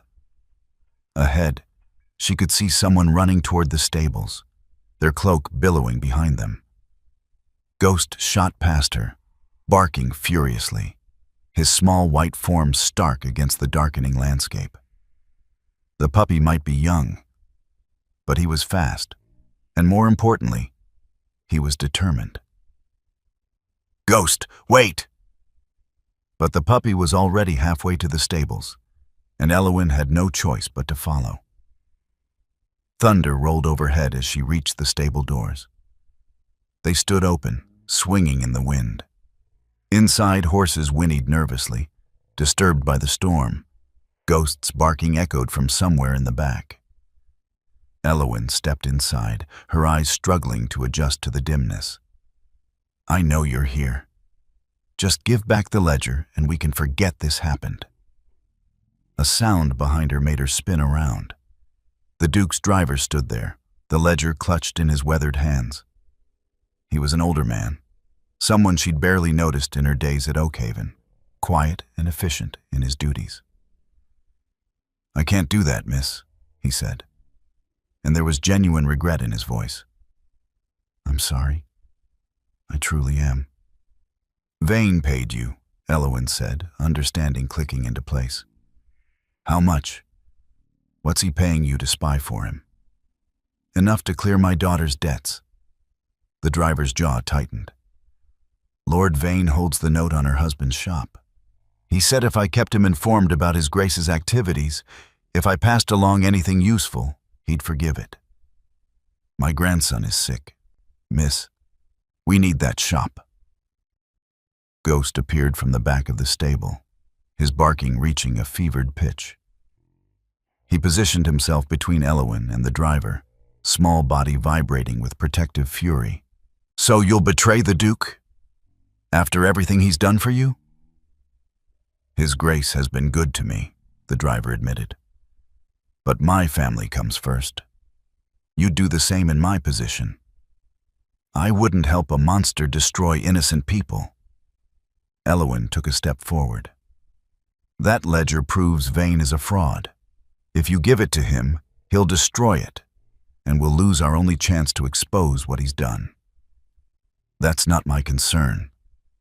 The driver moved toward the stable doors, and Ghost lunged forward, teeth bared. "Call off your beast, miss, or I'll—" Thunder cracked overhead, so loud the horses screamed in their stalls. In that moment of distraction, Ghost darted forward and sank his teeth into the driver's trouser leg, pulling with all his small strength. The driver stumbled, and the ledger flew from his hands, pages fluttering as it sailed through the air. Eowyn dove for it, her fingers closing around the leather binding, just as it hit the hay-strewn floor. "No!" The driver recovered his balance and lurched toward her. But Ghost was already there, placing himself between them, with a growl that sounded far too large for his small body. Eowyn scrambled backward, clutching the ledger to her chest. The driver took another step forward, and Ghost snapped at his ankle, forcing him back. "I'm sorry," Eowyn said, meaning it. "I'm sorry about your daughter, about your grandson, but I can't let you do this." The driver's face twisted with anguish. "You don't understand. Vane will ruin us. He'll call in the debt and take everything." "He's going to do that anyway," Eowyn said quietly. "That's what he does. He makes promises, gets what he wants, and then destroys you regardless. My father learned that. Don't make the same mistake." Rain pounded on the stable roof now, a deafening roar. The driver looked between Eowyn and the ledger, conflict clear on his weathered face. "Miss Vance?" The Duke's voice cut through the storm. He appeared in the stable doorway, taking in the scene with swift assessment. Eowyn on the ground clutching the ledger, Ghost standing guard, the driver frozen with guilt written across his features. "Thomas," the Duke said, his voice dangerously quiet. "What have you done?" The driver's shoulders sagged. "I'm sorry, Your Grace." "Lord Vane," he said. "He promised—" "I know what he promised." The Duke moved into the stable with the controlled grace of a predator. "He promised to forgive your daughter's debt if you spied for him. He's been using the same tactic for years. Did he also mention that he bought that debt specifically to have leverage over you? That your daughter's husband was doing fine until Vane orchestrated his bankruptcy?" The driver's face went pale. "No. He said it was just bad luck, bad business." "It's never just bad luck with Vane." The Duke's expression was hard. "He identifies targets, manufactures their ruin, then offers salvation in exchange for loyalty. Once he's used you, he'll discard you and call in the debt anyway." Lightning flashed, illuminating the stable in stark white light. Ghost finally relaxed his guard, trotting over to Elowyn and pressing against her side. She stroked his wet fur with shaking hands, her heart still racing. "I didn't want to betray you, Your Grace," the driver said, his voice breaking. "But my grandson is 6 years old and has the consumption," the Duke finished. "I know, Thomas. I have known about your situation for months. Why do you think I've been paying for the physician visits?" The driver stared at him. "That was you? The anonymous benefactor?" "Was me." The Duke's voice softened slightly. "You've served my family for 30 years. Did you really think I wouldn't help when you needed it?" Elowyn watched something crumble in the driver's expression, shame and relief and bitter regret all mixed together. "I'm sorry," he whispered. "I'm so sorry, I thought. I didn't know what else to do." "You could have asked me." The Duke moved closer, his anger tempered by understanding. "But Vane is skilled at making people feel desperate, at convincing them they have no choices left. That's how he maintains power." Thunder rumbled again, closer now. The storm was directly overhead. "Did you tell him about tonight?" Elowyn asked, still clutching the ledger. "About the ball?" The driver shook his head. "I was supposed to send word after I secured the ledger. He doesn't know you found the forgeries yet." Small mercies. Elowyn stood up, her dress soaked and muddy, and faced the Duke. "What do we do with him?" The Duke studied his driver for a long moment. "Thomas, you have a choice. You can continue working for Vane, in which case I'll dismiss you immediately and you'll receive no references. Or you can tell me everything Vane has asked you to report. Help us finish what we've started and trust that I'll handle your daughter's debt when this is over." "You'd still help me? After I betrayed you?" "I'd help you because your family needs it, not because you've earned it." The Duke's voice was firm. "But this is your last chance. If you betray us again, I won't be so forgiving." The driver dropped to his knees in the hay, shoulders shaking. "Thank you, Your Grace. Thank you. I'll tell you everything, I swear it." Elowyn met the Duke's eyes over the kneeling man's head. She saw in them the same quality that had made her father trust him all those years ago. The ability to be both ruthless and merciful, to understand that people were complicated, that desperation made fools of everyone eventually. Ghost barked once, short and satisfied, as if to say the crisis was resolved and could they please get out of the rain now. "Come," the Duke said, offering his hand to help the driver stand. "We'll talk in my study. Miss Vance needs to change before she catches her death, and we have a ball to prepare for." As they left the stable, rain soaking them all to the skin, Elowyn felt the ledger solid and safe against her chest. They'd kept it from Vane's hands, barely. But it had been too close. The Lord was more dangerous than she'd realized, with spies even within Oakhaven's walls. Tonight would be their only chance to turn the tables. If they failed, if Vane discovered what they were planning, there would be no second opportunity. Ghost pressed against her leg as they walked, and she took comfort in his warm presence. The puppy had saved them tonight, his instincts and courage buying them the time they needed. "Good boy," she murmured, scratching behind his ears. "Very good boy." His tail wagged proudly, rainwater flying from his soaked fur, and despite everything, the storm, the betrayal, the danger waiting for them tonight, Elowen smiled. They were still in the fight, and that would have to be enough.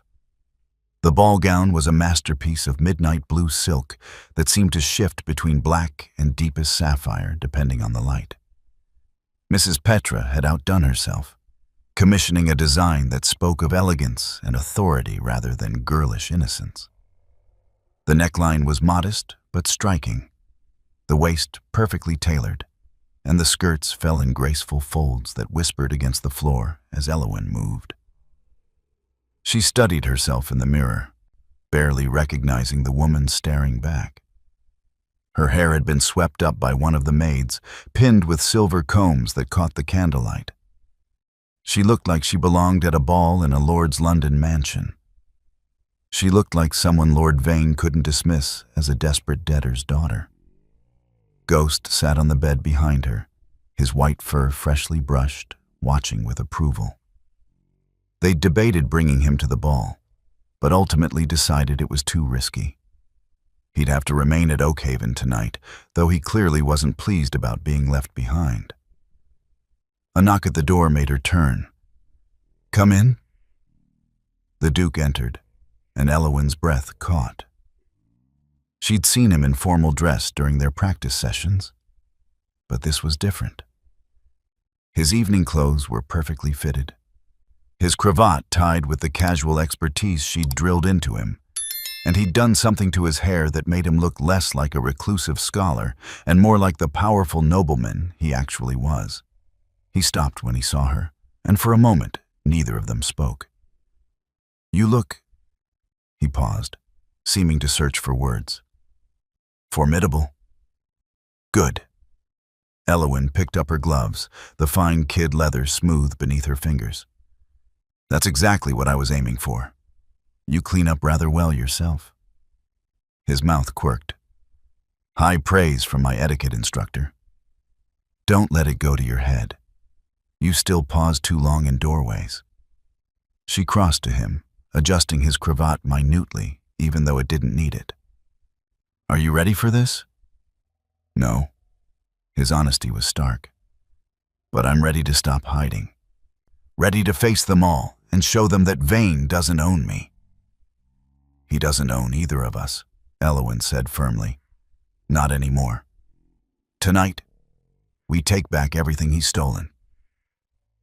The Duke's driver, Thomas, now their somewhat reluctant ally, had the carriage waiting. The storm from earlier had passed, leaving the evening cold and crisp, with stars beginning to emerge from behind scattered clouds. They rode in silence for the first part of the journey, both lost in their own thoughts. "Thomas," the Duke said finally, leaning forward to address the driver through the small window. "What should we expect tonight? What has Vane told you about his security?"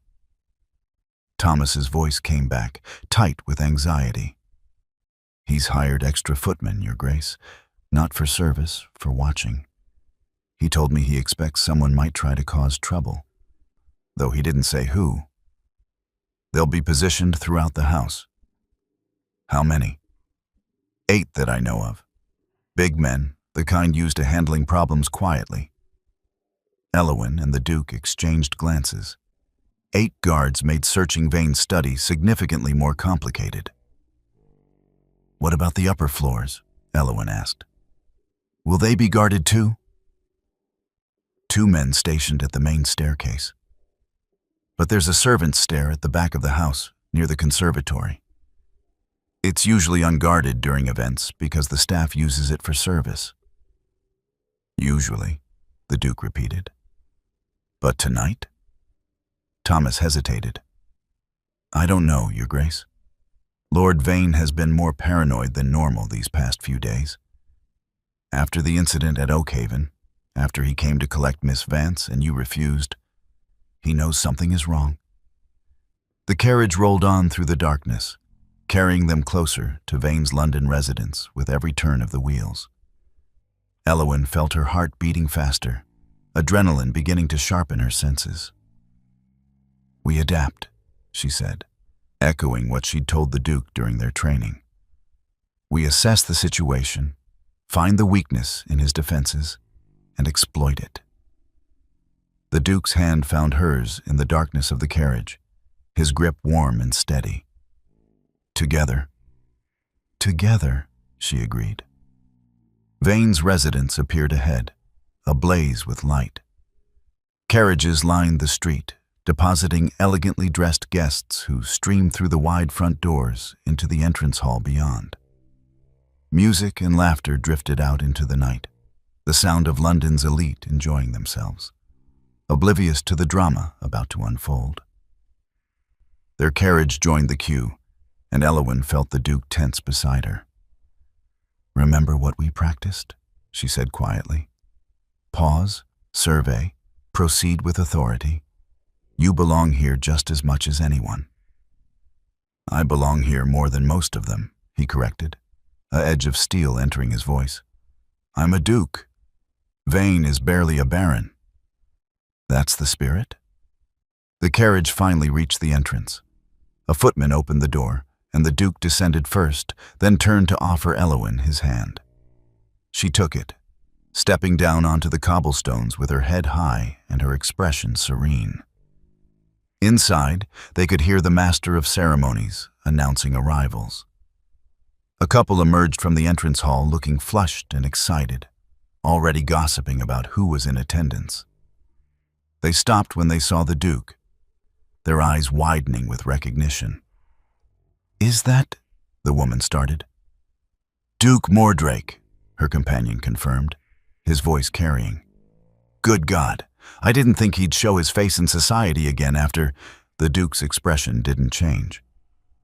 He simply offered Elowen his arm and proceeded up the steps as though he hadn't heard, moving with the exact pace and bearing they'd practiced. Not too fast, not too slow. A man comfortable in his own power. The entrance hall fell silent as they entered.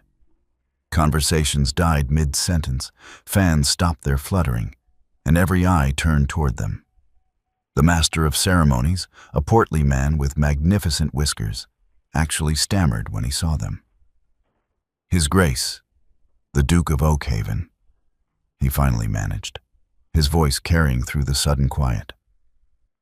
And Miss Elowen Vance. The pause that followed was electric. Elowen kept her chin level, her hand steady on the Duke's arm, and surveyed the crowd with the same calm assessment she'd seen her mother use 100 times. These people had watched her family fall. Some of them, like Mrs. Caldwell, had taken pleasure in it, but tonight, she wasn't the desperate girl clutching a puppy in the mud.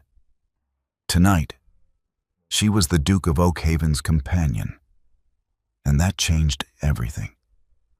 Lord Vane appeared at the far end of the hall, pushing through the crowd with barely concealed fury on his face. He'd clearly not expected them to actually attend, certainly not together, and definitely not looking like they owned the place. The Duke executed the pause perfectly, a moment of stillness that let every person in the room get a good look at them, then proceeded forward to greet his host. Lord Vane, he said, his voice carrying just enough to be heard by those nearby. Thank you for your hospitality. I hope you don't mind that I brought Miss Vance. She's been staying at Oakhaven as my guest, and I thought it would do her good to rejoin society after her recent difficulties. The brilliance of it struck Elowen immediately. By announcing her presence at Oakhaven publicly, the Duke was making it impossible for Vane to claim she owed him service. How could she be a servant to Vane's mother when she was clearly the Duke's guest? The service contract would look like exactly what it was: a fraudulent attempt to claim ownership of another man's ward. Vane's smile was poisonous. How unexpected. I wasn't aware you'd been issued an invitation, Your Grace. Wasn't I? The Duke's expression was mild, but his eyes were cold as winter's sea. My apologies. I assumed a ball of this magnitude would naturally include all the peers of the realm. Unless you're suggesting my presence isn't welcome?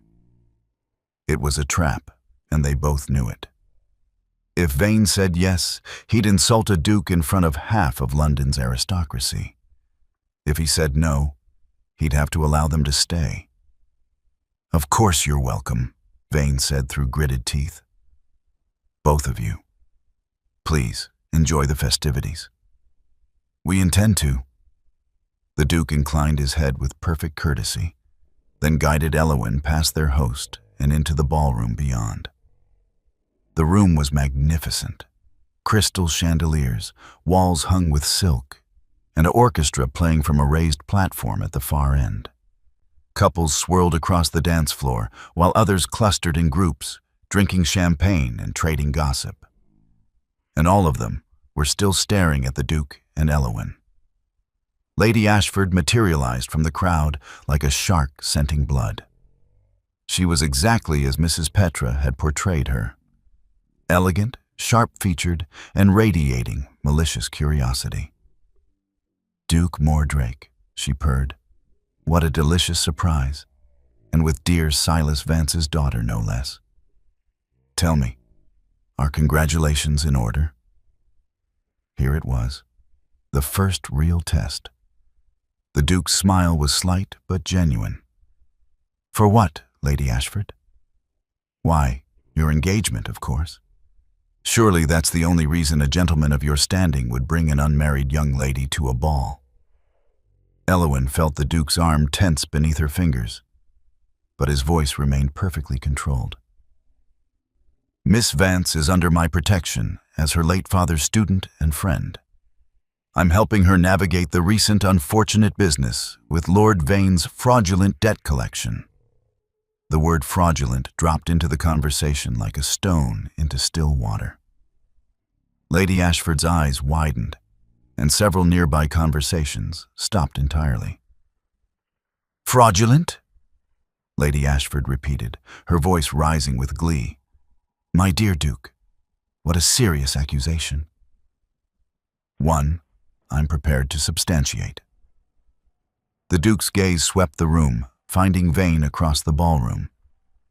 In fact, I'm here tonight specifically to address certain irregularities in Lord Vane's business practices.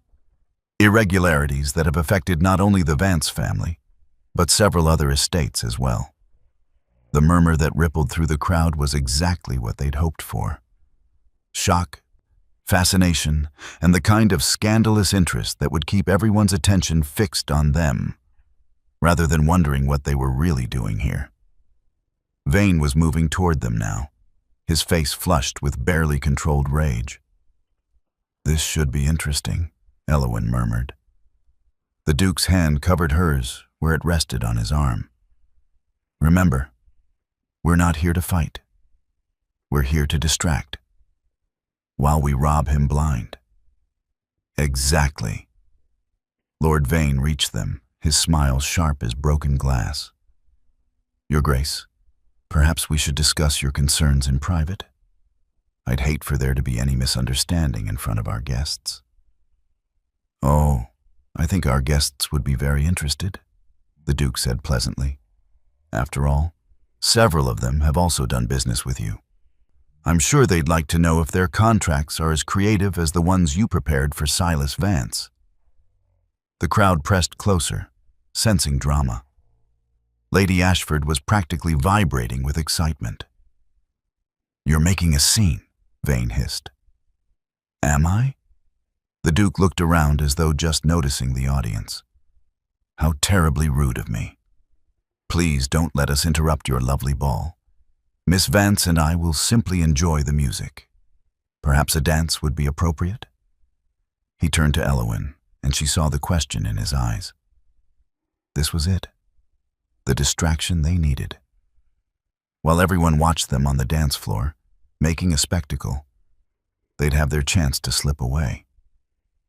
"I'd be delighted," Eowyn said, loud enough to be heard. The Duke led her onto the floor just as the orchestra struck up a waltz. His hand found her waist, her hand found his shoulder, and they began to move through the steps they'd practiced in the empty ballroom at Oakhaven. Around them, the crowd whispered and stared. But Eowyn barely noticed. She was focused on the Duke's face, on the slight nod he gave her, as they turned past the conservatory entrance where the servants' stairs waited. "On the next turn," he murmured. "Ready?"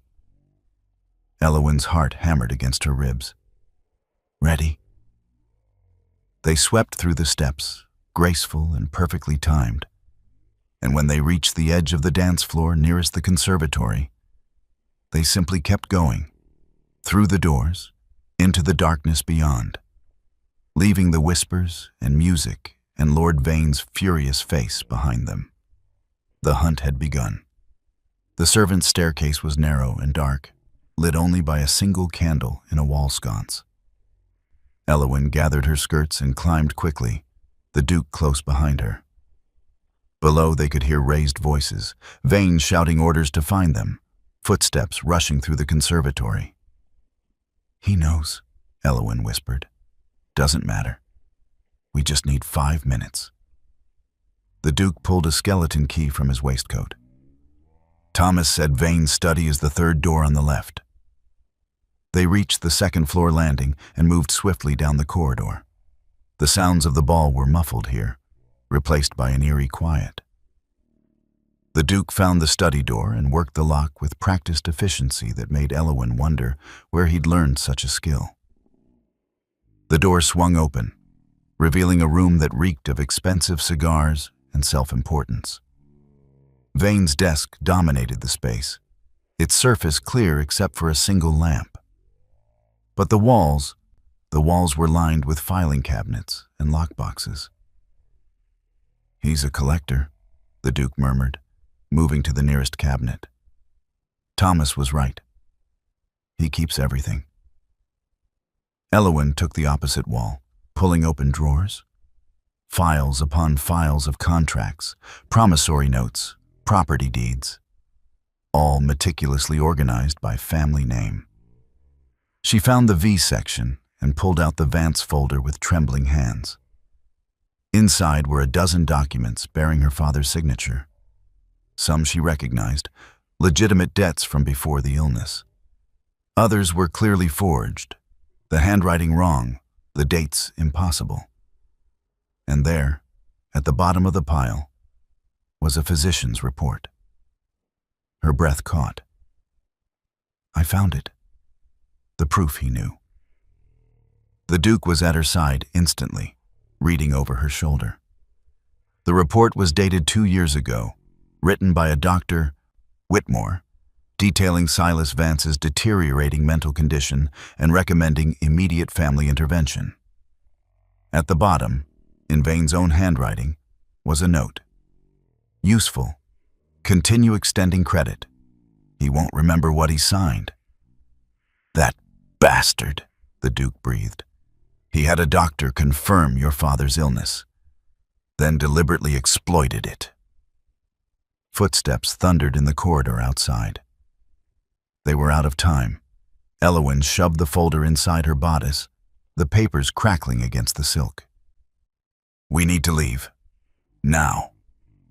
But the door burst open before they could move, and Lord Vane stood there with 4 of his hired guards, his face twisted with triumph. "How predictable," he said. "Did you really think I'd leave my study unguarded? I've been watching you since you slipped away from the dance floor." He gestured to the guards. "Seize them. We'll deal with this quietly, away from my guests." The guards moved forward, but the Duke stepped between them and Eowyn, his voice cutting through the room like steel. "Touch her, and I'll see you all hang for assault on a peer of the realm." The guards hesitated, looking to Vane for direction. "He's bluffing," Vane snapped. "He broke into my home, into my private study. He has no authority here." "Actually," came a new voice from the doorway, "I rather think he does." A tall man in magistrate's robes stepped into the study, followed by 2 constables. He surveyed the scene with cool assessment, his gaze settling on Vane. "Lord Vane, I am Magistrate Blackwood. I'm here regarding several complaints of fraudulent debt collection and exploitation of the mentally infirm." Vane's face went white. "This is absurd. Who filed such complaints?" "I did." The Duke's voice was steady. "Along with affidavits from 3 other families you victimized, and a formal petition from the Lord Chancellor's office requesting an immediate investigation into your business practices." Elowen stared at him. "When did you—" "This morning, while you were being fitted for your gown." The Duke's mouth curved slightly. "Did you think I'd rely entirely on whatever we found tonight? I've been building a case for weeks.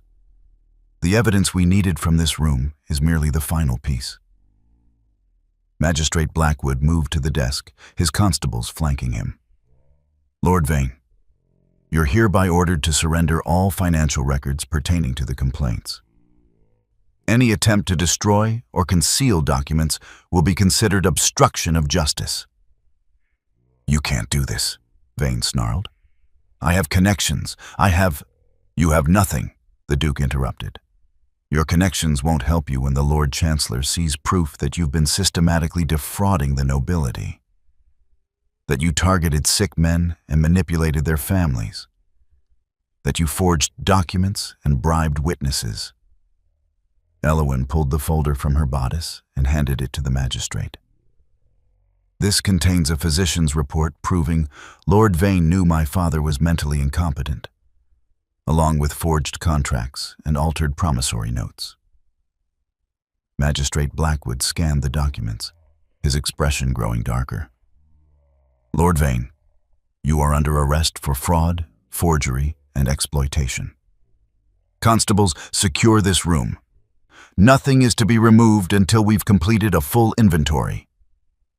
The constables moved forward, and this time Vane's guards stepped aside. Their loyalty, apparently, only extended so far. Vane's eyes burned with hatred as he looked at Elowen. "This isn't over.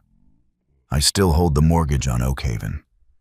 When the Duke defaults, and he will default, I'll take everything. The estate, the title, all of it."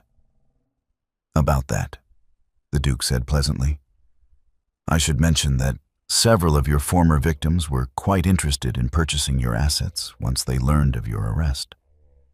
Your mortgage contracts, for instance.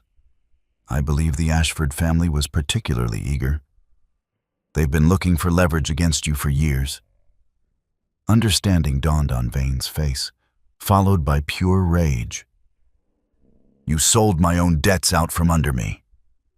"I facilitated their transfer to more ethical holders," the Duke corrected, "who have agreed to renegotiate terms at fair market rates.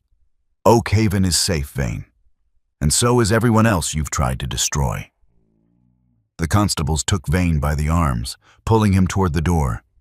He struggled, his composure finally shattering. "I'll fight this. I'll tie you up in courts for years. You'll spend every penny you have on solicitors." "Then it's fortunate I have quite a lot of pennies," the Duke said. They watched as Vane was led away, his shouts echoing down the corridor. The music from the ballroom had stopped. No doubt the guests were gathering to witness the scandal, their appetites for gossip finally satisfied beyond their wildest dreams. Magistrate Blackwood turned to Elowen and the Duke. "You'll both need to provide formal statements. Tomorrow will be sufficient. For tonight—" He glanced toward the door, where the murmur of excited voices was growing louder. "I suggest you make your exit before Lady Ashford corners you for details." Wise counsel, the Duke agreed. He offered Elowyn his arm. Shall we? They descended the main staircase this time, walking through the crowd of stunned aristocrats like royalty. Lady Ashford did try to intercept them, but the Duke simply smiled and said they'd be delighted to share the full story at her next salon, which seemed to satisfy her. Thomas had the carriage waiting, and they climbed inside as the first whispers of fraud and arrest rippled through Vane's guests. The ball was well and truly ruined, but somehow Elowyn didn't think anyone would complain. They'd dine out on this scandal for months. The carriage rolled away into the night, and Elowyn finally allowed herself to breathe. We did it. You did it, the Duke corrected. Finding that journal, chasing down the ledger, none of this would have been possible without you. Ghost found the journal, Elowyn reminded him. And you're the one who built the case, who brought the magistrate, who thought 10 steps ahead of Vane. Then we did it together. The Duke's hand found hers in the darkness. As partners.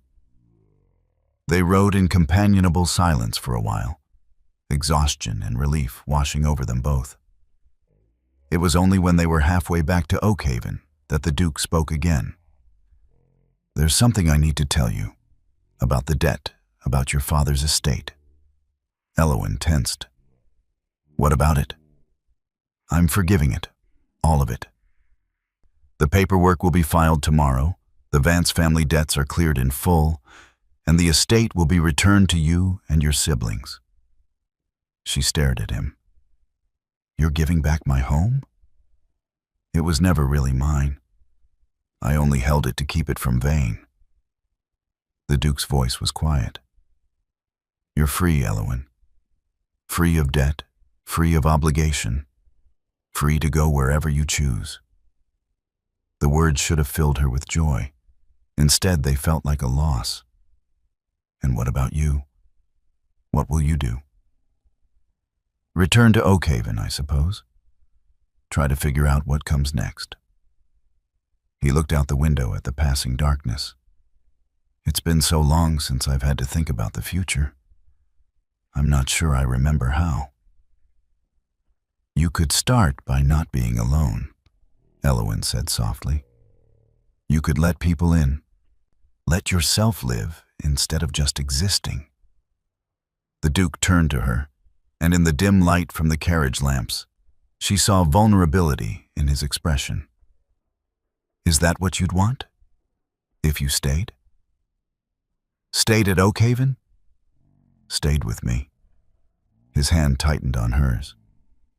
Not as a guest, not as someone I'm protecting from creditors. As... He stopped, seeming to struggle for words. As what? Elowyn's heart was racing. As someone I care for. Someone I want in my life, not because I owe her father a debt, but because she's brave and clever and sees through all my carefully constructed walls. The Duke's voice dropped to barely a whisper. Because when she's not there, Oakhaven feels empty in a way it never did before. Elowyn thought of the Rose Room, of Ghost sleeping in the Duke's study, of waltzing in an empty ballroom while learning to trust again. She thought of how it felt to have a partner, to face the darkness with someone beside her instead of alone. I'll stay, she said. Not because I have to, because I choose to. The Duke's smile was like sunrise breaking over winter landscape, warm and real and completely unguarded. He raised her hand to his lips, pressing a kiss to her gloved knuckles. Then welcome home, he murmured. When they arrived at Oakhaven, Ghost was waiting in the entrance hall, having apparently convinced Mrs. Petra to let him out of the Rose Room. He launched himself at them with such enthusiasm that Elowyn nearly fell over, laughing as the puppy licked her face and wagged his entire body with joy. The Duke knelt down to scratch Ghost's ears, and the puppy immediately tried to climb into his lap, white fur against dark evening clothes. I suppose this means he's staying too, the Duke said, but his tone was fond. Did you ever really think he'd leave? Eowyn asked. No. The Duke looked up at her, Ghost cradled in his arms. He knew where he belonged from the first moment. Took me a bit longer to figure it out. Mrs. Petra appeared with her usual impeccable timing. Took one look at them, disheveled, exhausted, and grinning like fools, and allowed herself the smallest smile. Welcome home, miss, she said to Eowyn. I've prepared the East Wing bedroom. The Rose Room seemed a bit temporary for permanent residence. Permanent, Eowyn repeated, testing the word. It felt right. Very permanent, the Duke agreed, standing with Ghost still in his arms. If that's acceptable to you. Eowyn looked around at Oakhaven, no longer a golden cage or a hiding place, but a home. Her home. Their home. More than acceptable, she said. Perfect. Ghost barked his agreement, and somewhere in the distance, thunder rumbled. Not a threat this time, but a promise of rain to wash everything clean and let new things grow. My lovely family, you just watched the journey of Eowyn, Ghost and Cillian. You watched Eowyn go from losing everything to finding home. Comment one word that describes how this story made you feel. Angry, hopeful, satisfied? I want to know. And if you've ever felt powerless like Eowyn, type yes in the comments. You're not alone. Also, I am here asking for 30 seconds of your time. Subscribe so you get the next story. Like this video so others can find it. If you enjoyed Eowyn's journey but don't share this video, you're basically saying other people don't deserve to find stories that make them feel something. Don't be that person.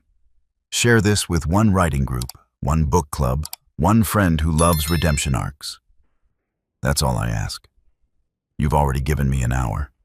Give me 30 more seconds. Your future self and Eowyn will thank you. At the end of this video, you'll see a suggestion for another powerful story from our channel. Click it and let yourself be surprised by even more unforgettable emotions with love.